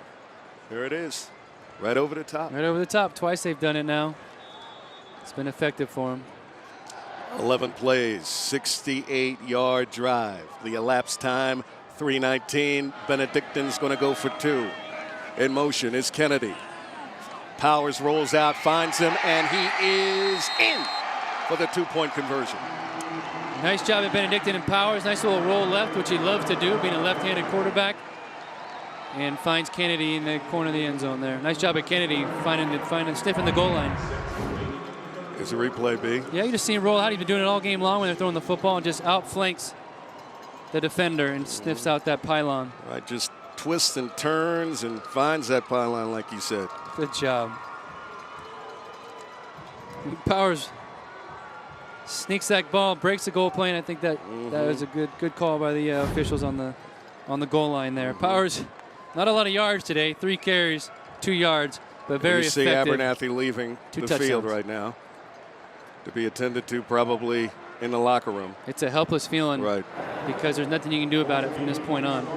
I don't know if there's enough time for him to get an IV. I don't even have that capability back there in the locker room like we did when we played with the Falcons, but you just hate to see one of your most dynamic football players leave with cramps. The touchdown by Powers and the successful 2-point conversion makes it a 38-21 game now.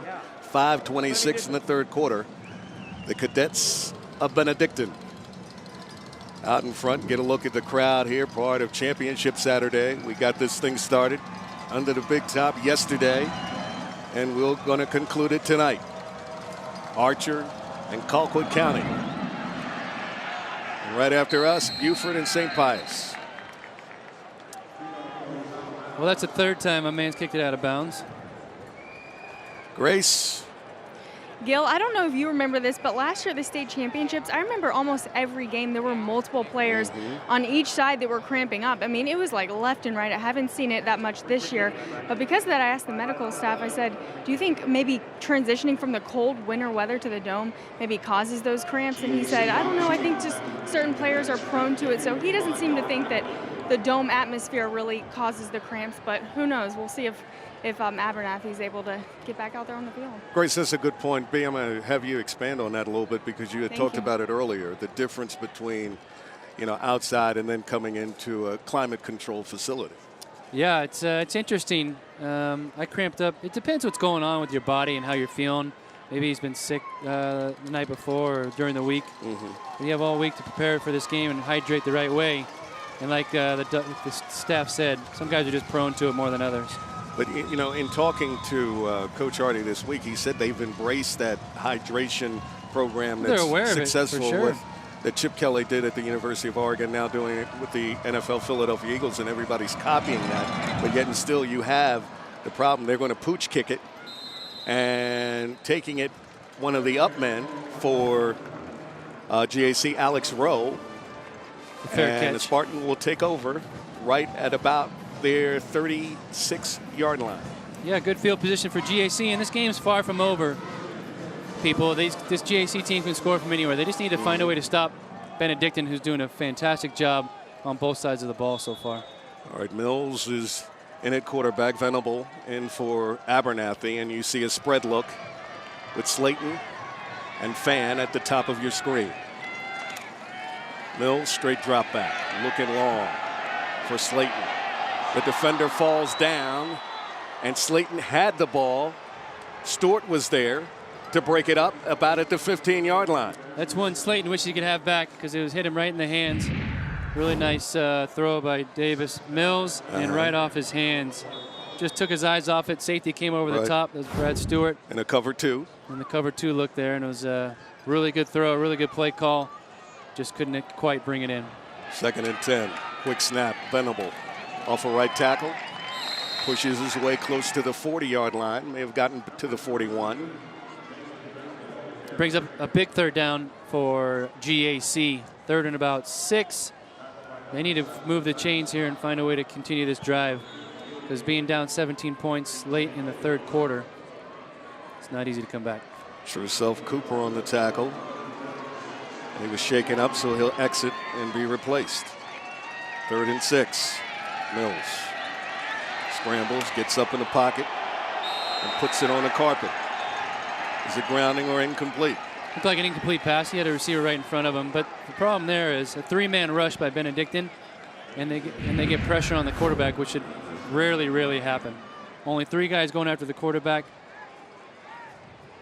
and they get pressure. It should not happen. Philip Burke breaks through there and finds the quarterback, splits 2 offensive players, and GAC looks like they got to punt it away. They'll bring in Kenworthy, who will stand at his own 25, and Stewart.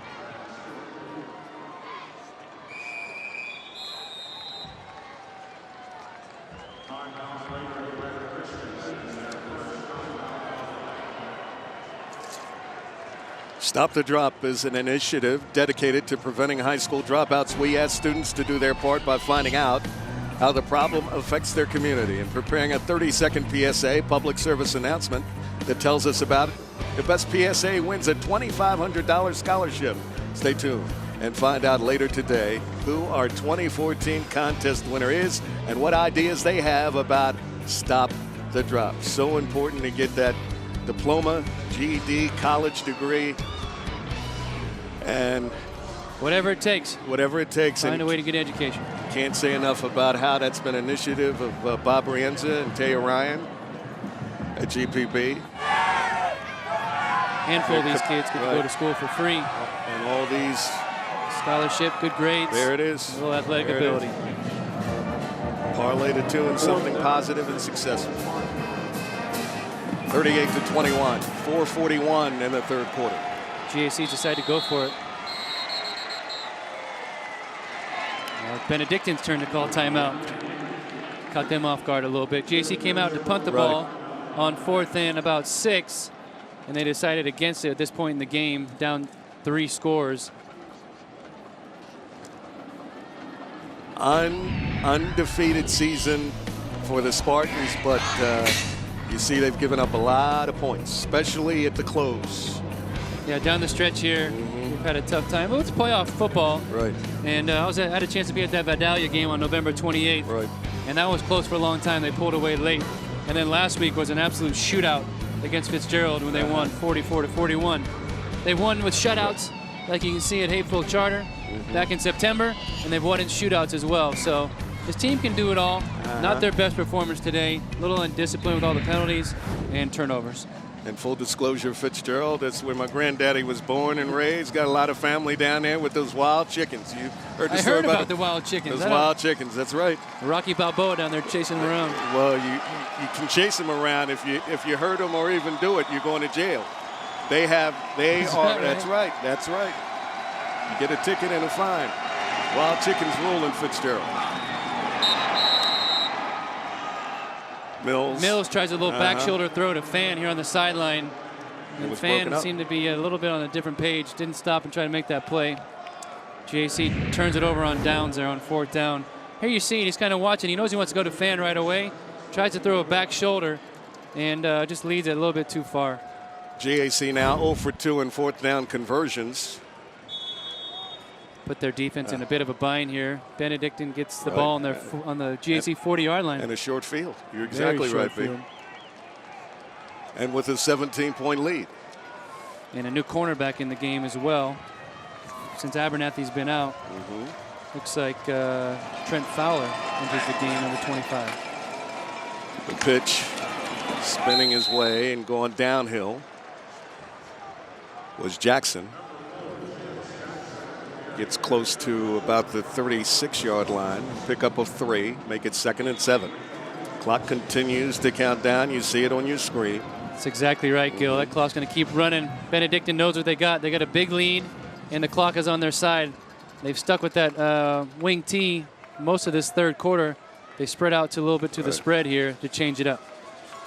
Go to a spread look, and like you said, the wing T in the eye. They'll run out of those formations, and they've done that all afternoon long. It's misdirection.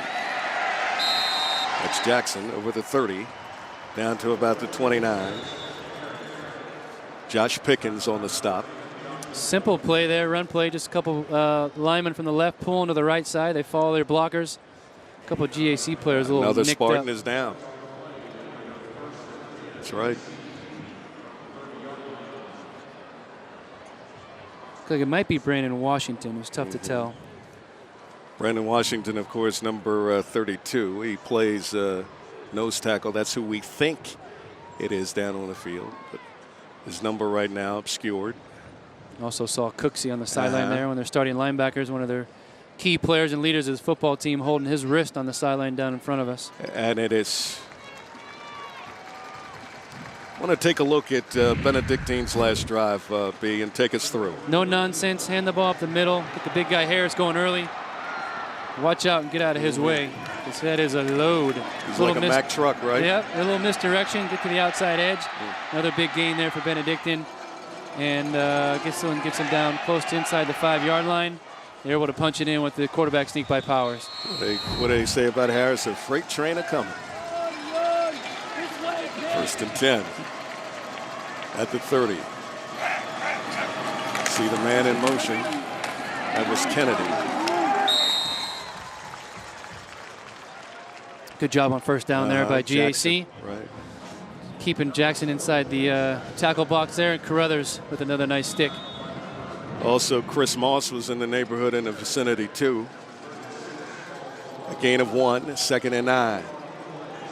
3:17 and counting down. BC with the lead. 17 points over the Spartans. Turning the corner is Kennedy.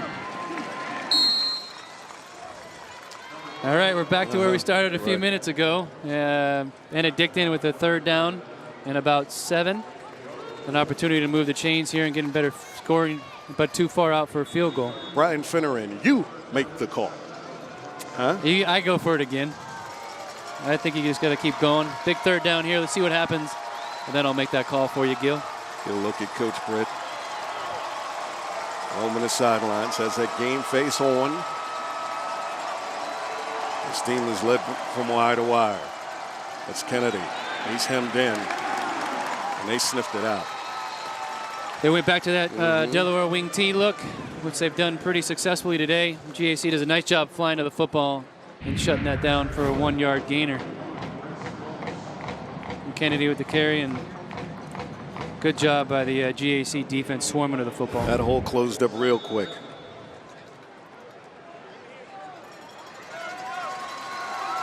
They are going for it, Gil. I think that's the right call for Coach Britt. Tyler Cooksey among those on the stop. So nice that they have the ability to go right back to the spread and be able to throw the football with a good quarterback. 4th and 7. Powers lining up, has his man. Who else? 1st down, and then some. Stewart.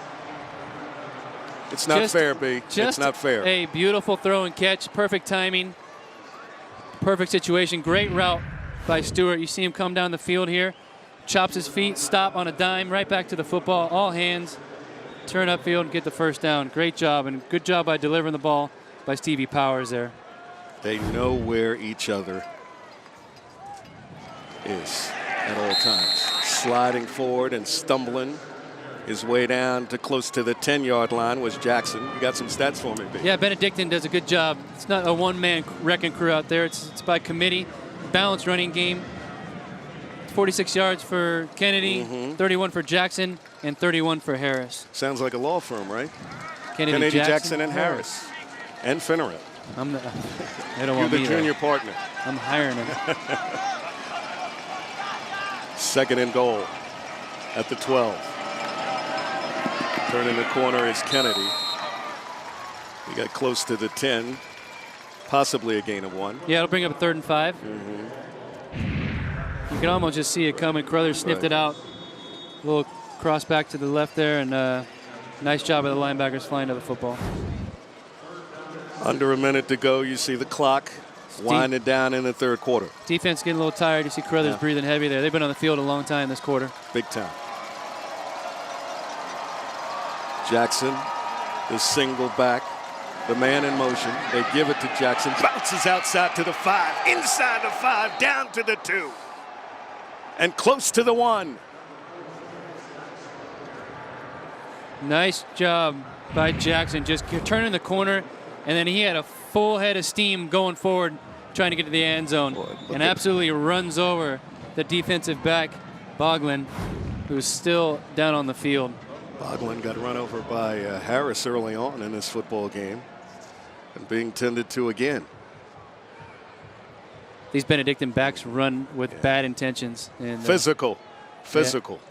5 has been the unlucky recipient of a couple hard hits from the running backs, first Harris and now Boglin. I'm sorry, and now Jackson. That's Boglin down on the ground there. Let's hope he's okay. He took a tough hit, threw his body in harm's way. Grace.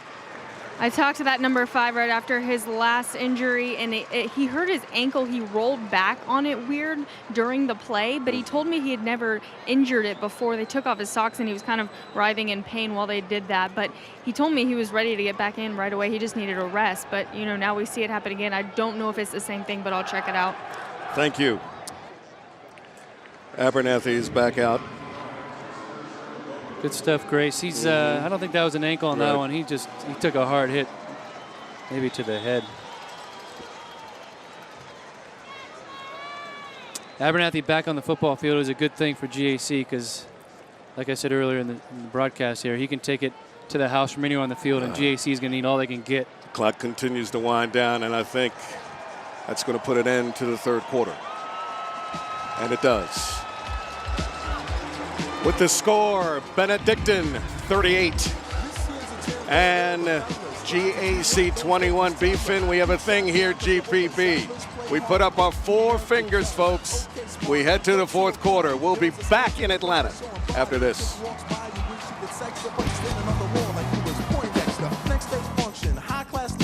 You look twice before crossing. You exercise. You choose the salad occasionally. But when it comes to staying well, physically, financially, emotionally, going it alone is hard.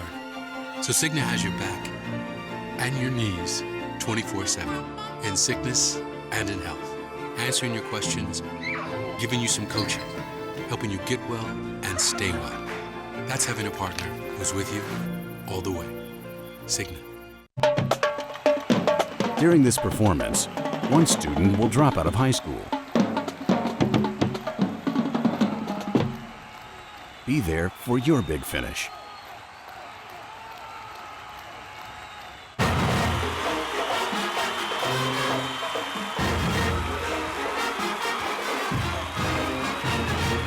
This program on GPB is made possible in part by supporters of the Georgia High School Association, including the following. Animal agriculture is important to Georgia. Our farmers work hard each and every day to take care of our animals across this state. Hi, I'm Zippy Duval, President of Georgia Farm Bureau, and we're proud of our partnership with Georgia High School Association. Just as we teach our children to work hard and accomplish goals, we take care of each other like a family. We as farmers across this state love our animals, and we work hard to take care of them too, don't we, Jen? Visit us online at gfb.org. Hey, great party. Oh, thanks. Here you go. 1 hamburger, medium well. This is well done. No. That's medium well. What? Are you calling me a liar? This thing is practically burned. That's it. You're not going to come to my house and tell me how to cook a hamburger. You wouldn't do it there. That'd be crazy. So don't do it here. Sportsmanship. It's up to you.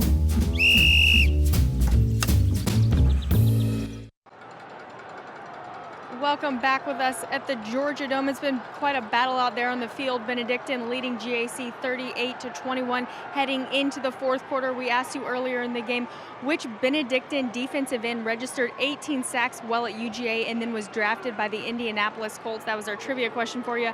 And the answer is Josh Millard. He was drafted in 2002 and then had 4 sacks for the Falcons in 2006. And Jeremy Elliott is our trivia winner for the day. So you get 2 tickets to the College Football Hall of Fame. Congratulations. We had a lot of entries, so thank you for everybody for participating, guys. And we had an entry up here. Brian was chomping at the bit. Maybe we'll get Brian to escort our winner to the College Football Hall of Fame and what have you. But you were chomping at the bit. You wanted that. You wanted to answer that question. I got a chance to play with Josh Millard, whatever he called himself back then. He played with us just for a minute here on the Falcons. Really hard-working kid. Enjoyed playing with him for the brief time that he was on our team. Yeah, 4 sacks in 2006 for the Falcons. Started a fourth, 1st and goal. Benedictine knocking on the door. And it is Jackson. Is he in?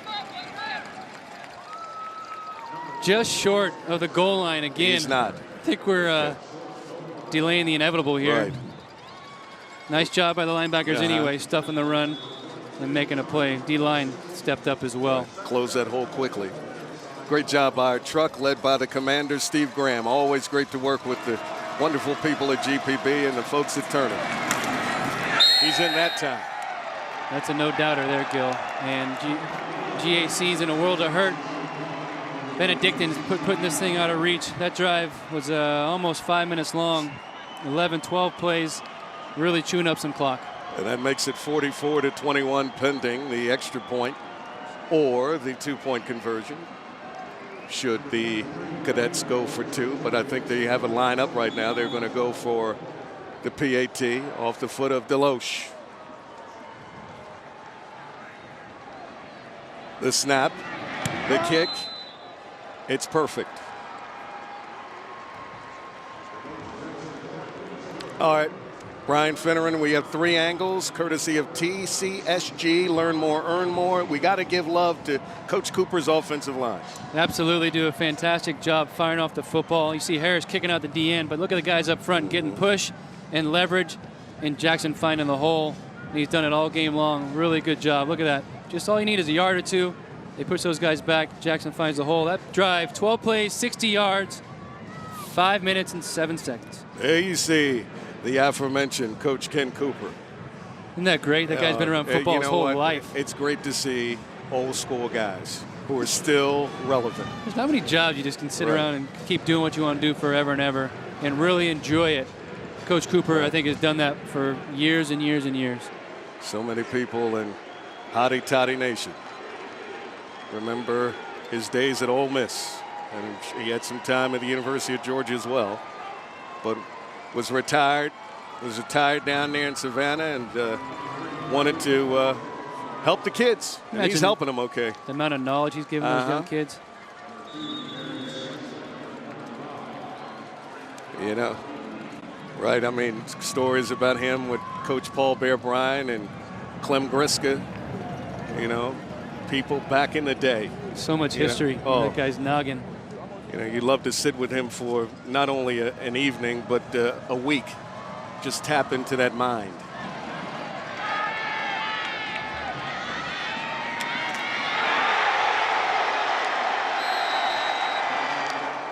Great stick by Zach Scott. He's been flying all over the football field today. Trent Fowler felt the wrath of it. Trent Fowler should have made a cut at some point there because he got hammered by Zach Scott. Boom. What do they say? He got nailed. Good job. I'm glad he has a physical man on his back of his jersey because that's about as physical as it gets. Benedictine kind of feeling the momentum and rolling with it up 45-21. The defense is going to feed off of that hit. Mills will give it to Abernathy. He's back in the football game. Tries to bounce outside and is knocked out of bounds. It's a long way to run to lose a yard. Abernathy goes sideways quite a bit and doesn't quite look like he's 100% coming off with those cramps, with muscle cramps. He thought he was got a late hit.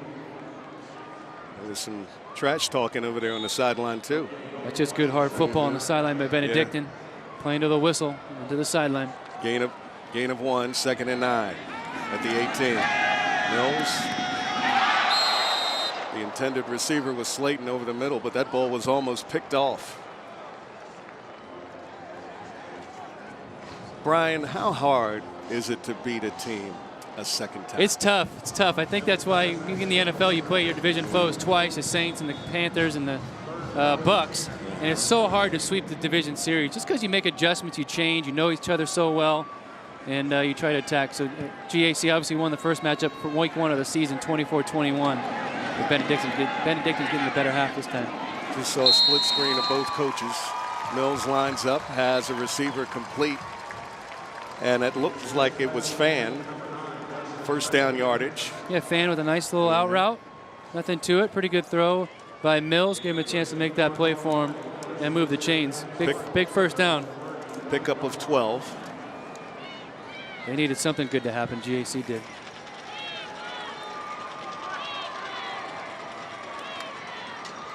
Mills has a receiver, and that's Abernathy across midfield into Benedictine territory, about at the 46. What a beautiful, 22. Beautiful ball by Davis Mills, right over the outstretched hand of the linebacker, number 37. You'll see right here, and a nice job by Abernathy finding that hole. Great pass. A lot of quarterbacks don't have the touch at this age to make that throw. Good job by Mills. 1st and 10 at the Cadet 48. Out of the Wildcat. Slipping and falling, and he may have lost a couple, was Abernathy. And they'll spot it right at midfield, right at that GHSA logo. I think he wishes he handed that ball off coming across to Slayton, but held on to it and just gets right back to the line of scrimmage. No gain. 2nd and 10. 10-14 and counting in the final period. 48-21. Benedictine. Flushed out of the pocket is Mills. Flags on the play. He has a receiver. It's complete. At the Cadet 29, looks like that was Fan. Yeah, holding penalty coming. This one will be coming back. It will. You can see it right there. It looks like the right tackle had a hold of the jersey, and the umpire is not going to miss that one. You know, it's always great to talk to the schools and have an opportunity. You know, we've had a chance this week, B, to holding talk to on the offense. 10-yard penalty for the spot of foul. Repeats like that. You heard you can see the right tackle on this play. We'll show it to you, and then I'll get into what I was talking about. Try to be a smarter football player. If you're going to get beat, you're going to get beat. He just manhandled the right tackle for GAC and then holds on for deal life. So you'd like to see him either find a way to get a better stance, or the holding penalty just kills you and sets you behind the sticks. And the play was negated by the penalty. Make it 2nd and long, 2nd and 23. Mills will try to run out, but he is quickly tackled, but after he had gotten rid of the football, looked like a submarine, one of those subway passes. Yeah, sneaky little play there by GAC. Looks like he's going to roll out and sticks the ball in the gut of the running back. I thought Abernathy had some more room here if he just got downhill and kept going, but he just comes up with the yard. You know, I was talking about the schools. It's always great to talk to the schools. We did this week, and of course had a chance to talk to Coach Britt and Coach Hardy, and what Tim Vick has done over at GAC. Pass is complete. That's Slayton first down yardage, it looks like. Close to it. Yeah, that's that first stick you see, because the holding penalty set him behind the stick. So it looks like it'll bring up a... Okay, it'll be 2nd and what? About... Let's see what we got. It's going to be 9 yards to go here. Okay. Gain of 12. Another penalty flag down. Good job by Mills getting out of the pocket there and finding Slayton. But this one's coming back. Yes. Holding on the offense. 10-yard penalty for the spot of the foul. Repeat 3rd down. Just a lot of penalties, turnovers, and not the best day for GAC on this Saturday in the Georgia Dome. These kids will keep fighting, though. That's what they've done all year long. They've been down, they've been up, but they find a way to try to get back in the game. Going to be very tough against this really good Benedictine team, who's up 24 points. See the penalties disparity. GAC 7 for 68. Benedictine 2 of 10. Mills will be faced with a 3rd and 39. And he is hemmed in, shovels it off to Carruthers.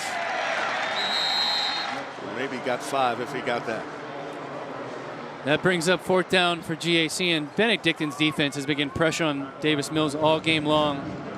The O-line's had a tough time handling the defensive front of Benedictine. Those guys are really working hard up front. Pickup of 6. It'll make it 4th and 33. So you just don't have an option here, Gil. With the time left on the clock and being down this many points, you got to go ahead and go for it.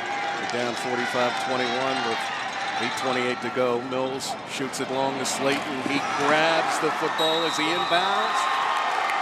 The referee says it is complete. That is a first down, B.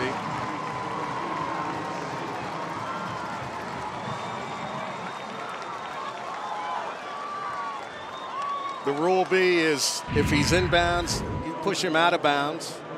It's still complete. Catch. Still Did a a catch. Great job finding this football. Well in bounds right there. Pushed Great out of bounds. hit. His hand actually looked like it hit in bounds right before he went out of bounds. Great catch. Complete. What? It's Slayton looking for a man in the end zone, and it is picked off the tip by, it looked like it was Kennedy. Off the tip by Stewart. Stewart, mama, there goes that man again. Stewart tipped it up in the air, and Kennedy came down with it, stayed in the end zone. It's a consultation by the referees right now, but I'm sure this is going to be Benedictine's ball. Ball bounces right off a helmet. Uh-huh. Holguin in the right spot, or Kennedy in the right spot. Receiver downfield in the offense. That penalty is declined. First down. GAC can't seem to catch a break. Big catch by Slayton. Right. They go back down the left side to Pham. Bounces off his helmet. That's number 38, Drew Wertz. And look who's there with him, Stewart. Yeah, he drew that one up just like that. No problem. Right. Off his dome. Kennedy right there to make the play.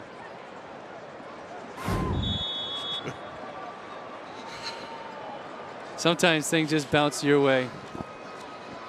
I like that.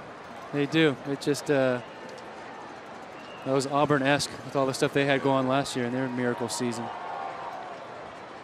The short of it all, BC has control of the football, and they have a big lead. They're going to continue to milk the clock. Expect them to feed Harris here and keep milking that clock. 8 minutes left and ticking, up 24 points in the 4th quarter. Benedictine's in good shape here. These plays don't just happen because they happen. They happen because you got good players on the field, and they're around the football. I mean, you could have had Kennedy just take that play off and not hustle down the field and be there for that tip pass, but he's rushing to the football, hoping something like that's going to happen. Back to the wing tee. Powers will line it up at 2nd and 9.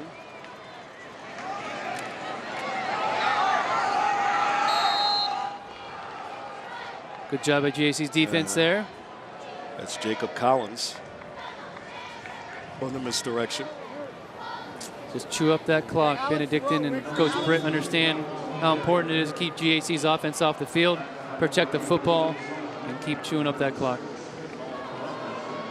Benedictine, the cadets out of Region 2 AA, a 12-2 season heading in. One of those losses, August 22nd, against these same GAC Spartans.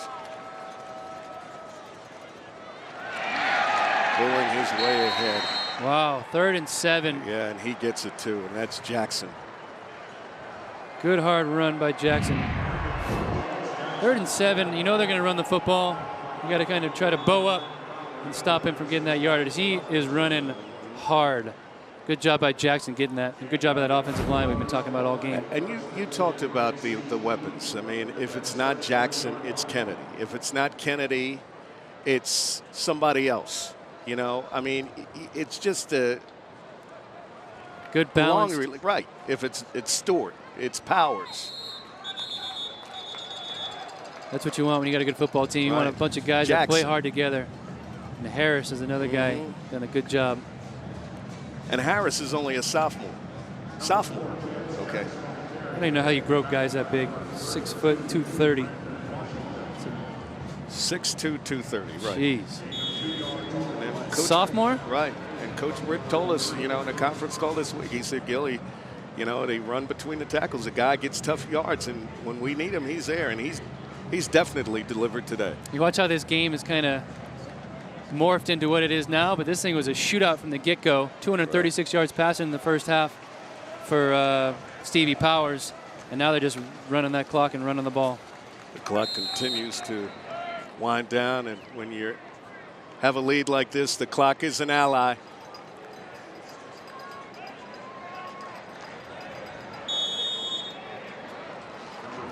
Let's take a look at that offensive line. You see, can I say the big uglies? The big uglies, why not? Big uglies. Blackston and Creech and Thompson and Voiles and Nice and all of them have gotten the job done today. And of course, the beneficiaries, Stuart Jackson, Harris, Powers, and Ken Cooper has dialed up a plan that has really elevated this football team here today. Coach Britt and his outstanding staff. Done a good job. It all starts up front. Yes. It's no different today for Benedictine as they look to punt the ball, I think, on 4th and 4 with 4:45 left in the fourth quarter. Just a reminder, coming up immediately following our game here today and the post-game festivities with Mark Harmon and the outstanding folks of the GHSA, St. Pius and Buford. Jess Simpson, Paul Standard. I love to see those two. Big bad Chuck Smith. Oh, big bad Chuck Smith part of that and game. John Nelson on the call. Very nice. Sam Crenshaw on the sidelines. It's going to be a great, outstanding day. And of course, in prime time tonight, Matt Stewart and Larry Smith for Archer and Colquitt County. We're going to take a break here in Atlanta. Looks like BC, Benedictine from Savannah has a championship headed your way. We'll be right back. Nothing prepares you better for a great career than the Technical College System of Georgia. TCSG colleges produce graduates with the knowledge and training today's top employers are looking for. With campuses across Georgia, state-of-the-art facilities, and outstanding instructors with real-world experience, it's the kind of affordable college education that will fast-track you into a rewarding career. We're building a better future for you. Contact the TCSG college in your area today or go to tcsg.edu. Welcome back to the Georgia Dome. 4:15 left in this 2A state title match. BC on top 45-21 over GAC. Okay, we've talked about Ken Cooper, the offensive line coach for BC, a long-time SEC guy, was head coach at Ole Miss. Well, we had somebody named Lindsey Bass, his son, Mike Bass, sent us photos of when these guys were in high school. This is when he and Bass and another teammate were all committed to the University of Georgia, but they were playing in an all-star game. And I have one more photo I'm going to show for you here if you want to zoom in on this. Here's another. That's them actually signing the papers. So a big day for them. Coach told us he's an extremely humble guy, and here is a look at his humble beginnings. Gil. That is great. That is great. The wonders and the magic of technology, Grace got the iPad out there. A great fan in Georgia is going to send in the picture of Coach Cooper back in the day. Back in the day, he must have been a bad man. Down in Tifton, signing with UGA. That is awesome. Yes, it is. He knows more. He forgot more football than I know. And like I said, we can't have enough of guys like that still around, relevant in this game. We need them every single day. Nice little slant pass. Good throw by Mills there. To Fan. Looked like Fan got it. And close to first down yardage. Benedictine defense is still flying around, and number 44 has been around the ball all day long. And he does it again there with a perfect form tackle. B, and you know this because you played at the pro level, you can gimmick people to death, but it comes down to old school and basics and fundamentals. That's what this game is all about. Pass is complete to Slayton over the 40 down to up to about the 42, 3:44 and counting. All these nuances. It's a simple game, isn't it, huh? Yeah, until you have to get out there and do it. We want to make fast. it complicated. I know. Just like we want to get into analytics and metrics and all this stuff. Mills on the roll. It's complete. Really nice timing on that throw to Fan. Good route, good throw, a little route out to his left. Nice job. GAC kind of progressing it down the field slowly but surely here with 3:32 left on the clock.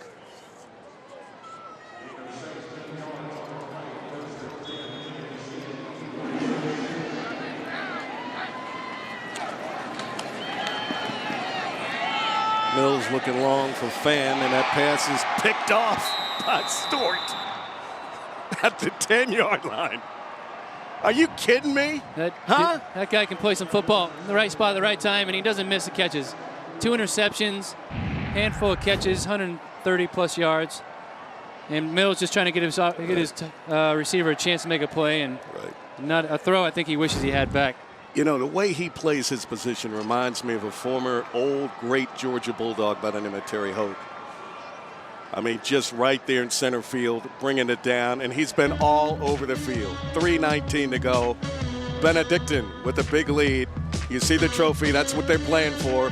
We'll be right back to Atlanta after this. GHSA Championship is made possible in part by Regions Bank. It's time to expect more. Georgia's Electric Membership Corporation, lighting the way. Technical College System of Georgia, learn more, earn more. Cigna, together all the way. And viewers like you, thank you. The GHSA would like to thank the Georgia Farm Bureau. Some questions can't wait until morning. So I'm one of many nurses at Cigna with answers, anytime, day or night. I'm Lauren, and I've got your back. I'm not sick. I'm not sick. I'm not sick. She's perfectly healthy. Cigna covers preventive care. That's having your back. Providing safe, affordable, and reliable electricity requires more than bucket trucks and utility poles. These are the faces behind your power. For more than 75 years, Georgia's nonprofit, member-owned electric cooperatives have been on a mission to brighten the lives of more than 4.5 million Georgians. We are Georgia's EMCs, proudly serving our members, lighting the way. As a strong, stable bank, Regions is always looking for opportunities to boost the vitality of our communities. In addition to offering financial solutions for our customers, we are committed to supporting local initiatives and organizations that help our neighborhoods thrive. Regions is proud to be a partner with GPB in building a better Georgia.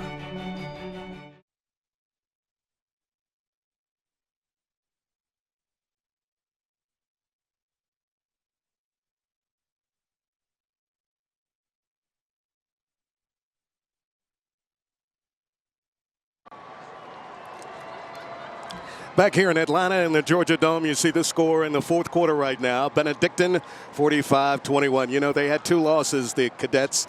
The one loss, of course, up top, August 22nd against the GAC Spartans, and then a loss to Vidalia. And that is a loss that seemed to get this team back in sync again. When we lost to Vidalia in the middle of the season, they brought themselves together and have done things beyond just what we ask, and I'm very proud of them for that. And we ask a lot of them, so they've taken it to another level, and it shows in our play. And it's showing right now. The win over, you know, I mean, anytime you have an opportunity, and we talked about this up top, about playing a team a second time you have an opportunity against GAC. But as a player who understands the loss to Vidalia, talk a little bit about that. Yeah, sometimes it's just a little adversity brings a team together. You can fight for each other moving forward. You understand how important each and every game is after that tough loss. It was 35-28. So they come together and they fight and they keep fighting for each other. And the result looks to be a state championship. Which will be their first. We said at the top of the show somebody was going to get their first championship. And it appears now, with about under 3 to go, it's going to be head down Savannah's way. And I'm sure a whole lot of people down in Savannah are happy for their BC Cadets. You see the cadet crazies. And on a day where militaries rule in their annual Army-Navy game in Baltimore, Maryland, the military school from South Georgia on their way to their first state championship. 45-21. These are two coaches, two young coaches, and you see the agony of defeat on the sideline there for Greater Atlanta Christian. And but the fight so hard all year long. Just a great job. Really phenomenal on both sides. These guys, the coaches in these teams, have a bright future moving forward. I think they face off maybe the first game of next season as well. Okay. I have to go back and look at that, but they'll see each other again, whether it's here in the Dome next year or during the regular season. Love me some Tim Hardy and what Tim Vick and his staff have done over Greater Atlanta Christian, and one of my dear friends, Glenn Yankowski, what they do with the outreach programs, a wonderful, wonderful place right off of I-85. And Jimmy Chupp, one of the class individuals. Of course, Jimmy coached Caleb King. And Tim Hardy came over and took over from Jimmy. Now Jimmy's on his staff, and he continues to bring. One former GAC coach, probably the first coach in the history of the organization. Jim Lofton, in his mid-80s now, has been a big-time, long-time GAC supporter. He wishes he could be here today, but he's dealing with some health issues, and we wish him well, as does Coach Hardy, as he told us before the game. I want to give him a shout out. Fair catch by Slayton for the Spartans. 37-yard punt by Deloach.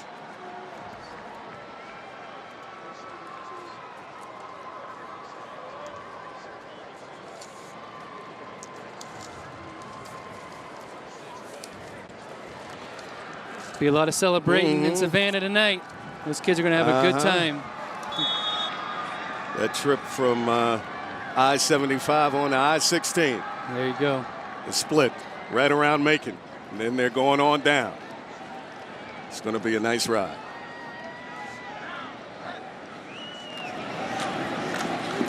Turning the corner is Abernathy. Somebody lost their helmet. Abernathy picks up big yards, goes into BC territory, pushed out of bounds at about the 34. Like I said, just a reminder, gain of 13. Just a reminder, coming up immediately after our post-game show and the celebration and the trophy presentation of Mark Harmon and the GHSA folks. We'll have St. Pius and Buford. This guy's still playing hard. Abernathy's still getting the carries. Yes, he is. True self Cooper on the tackle. Right. This is what we're going to see coming up. Buford and St. Pius. Like I said, I'll pay any type of money to see Jess and Paul go together. Jess Simpson, of course, of the Buford Wolves, and St. Pius. And then coming up after that, Archer, which has been one of the hottest teams in all of Georgia high school football in Gwinnett County, taking on a Colquitt County team. Rush Probst always is knocking on the door. The ticks come down. You see Danny Britt. He can feel it. Can he? Oh, man, there's no better feeling in sport than to win it all. And that's their goal coming to the season. They've reached that goal. And there is just jubilation and excitement and happiness. I mean, the fans, the kids that made the trip all the way up here. These players that have fought since training camp, over and over, blood, sweat, and tears. Just awesome. And this was wire to wire, Brian. They jumped out to a 13-0 lead, and the kids from South Georgia, from Savannah, you see congratulations going. Clock counting down, and it's over. Stamp the Double-A state championship in the great state of Georgia with the Benedictine Cadets. Let the celebration begin.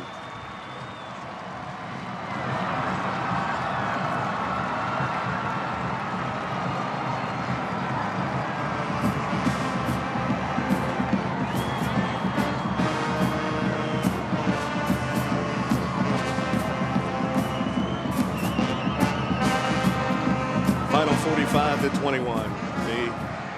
Fun game to watch. Got out of hand with the turnover situation, and Benedictine made him pay early. Benedictine, a good, well-disciplined football team, fly around, hit you in the mouth, can run, can throw, very balanced, and gave GAC everything they wanted today. Congratulations to both squads for a great season, and both coaches.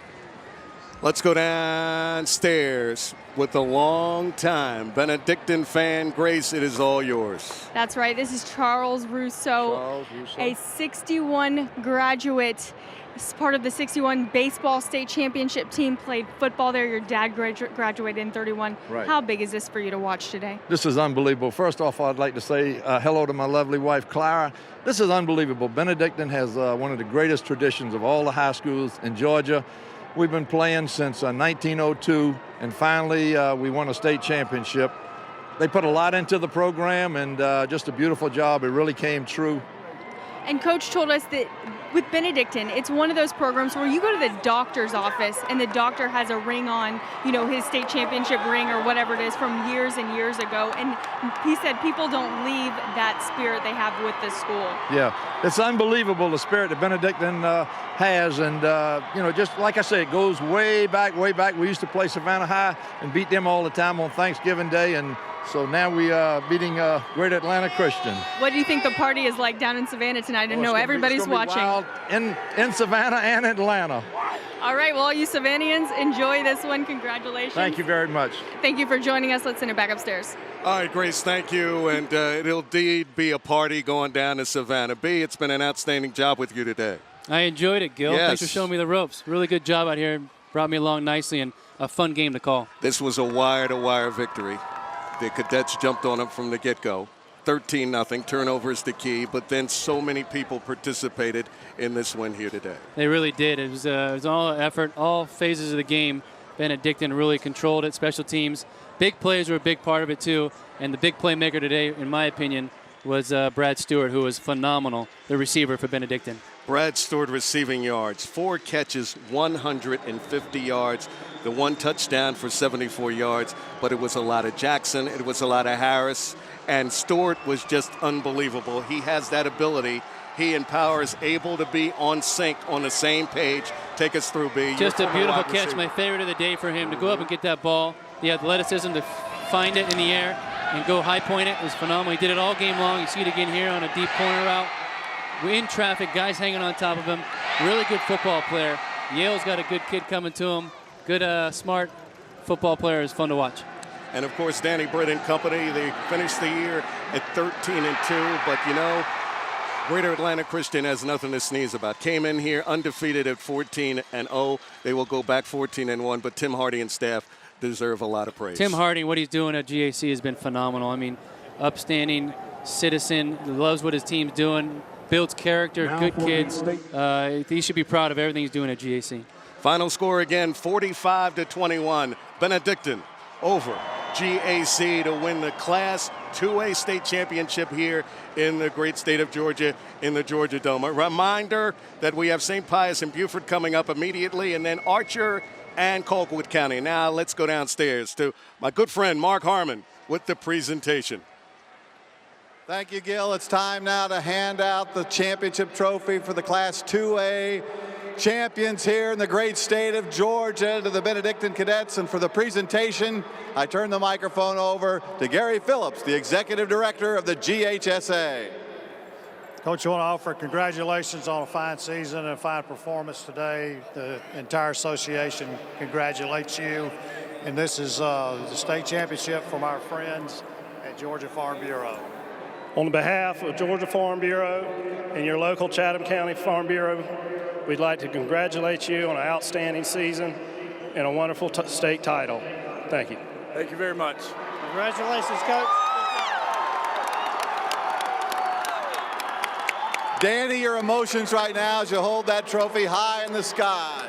It's just incredible. So much work's gone into this by so many people, especially this senior class, and these are our captains up here with us.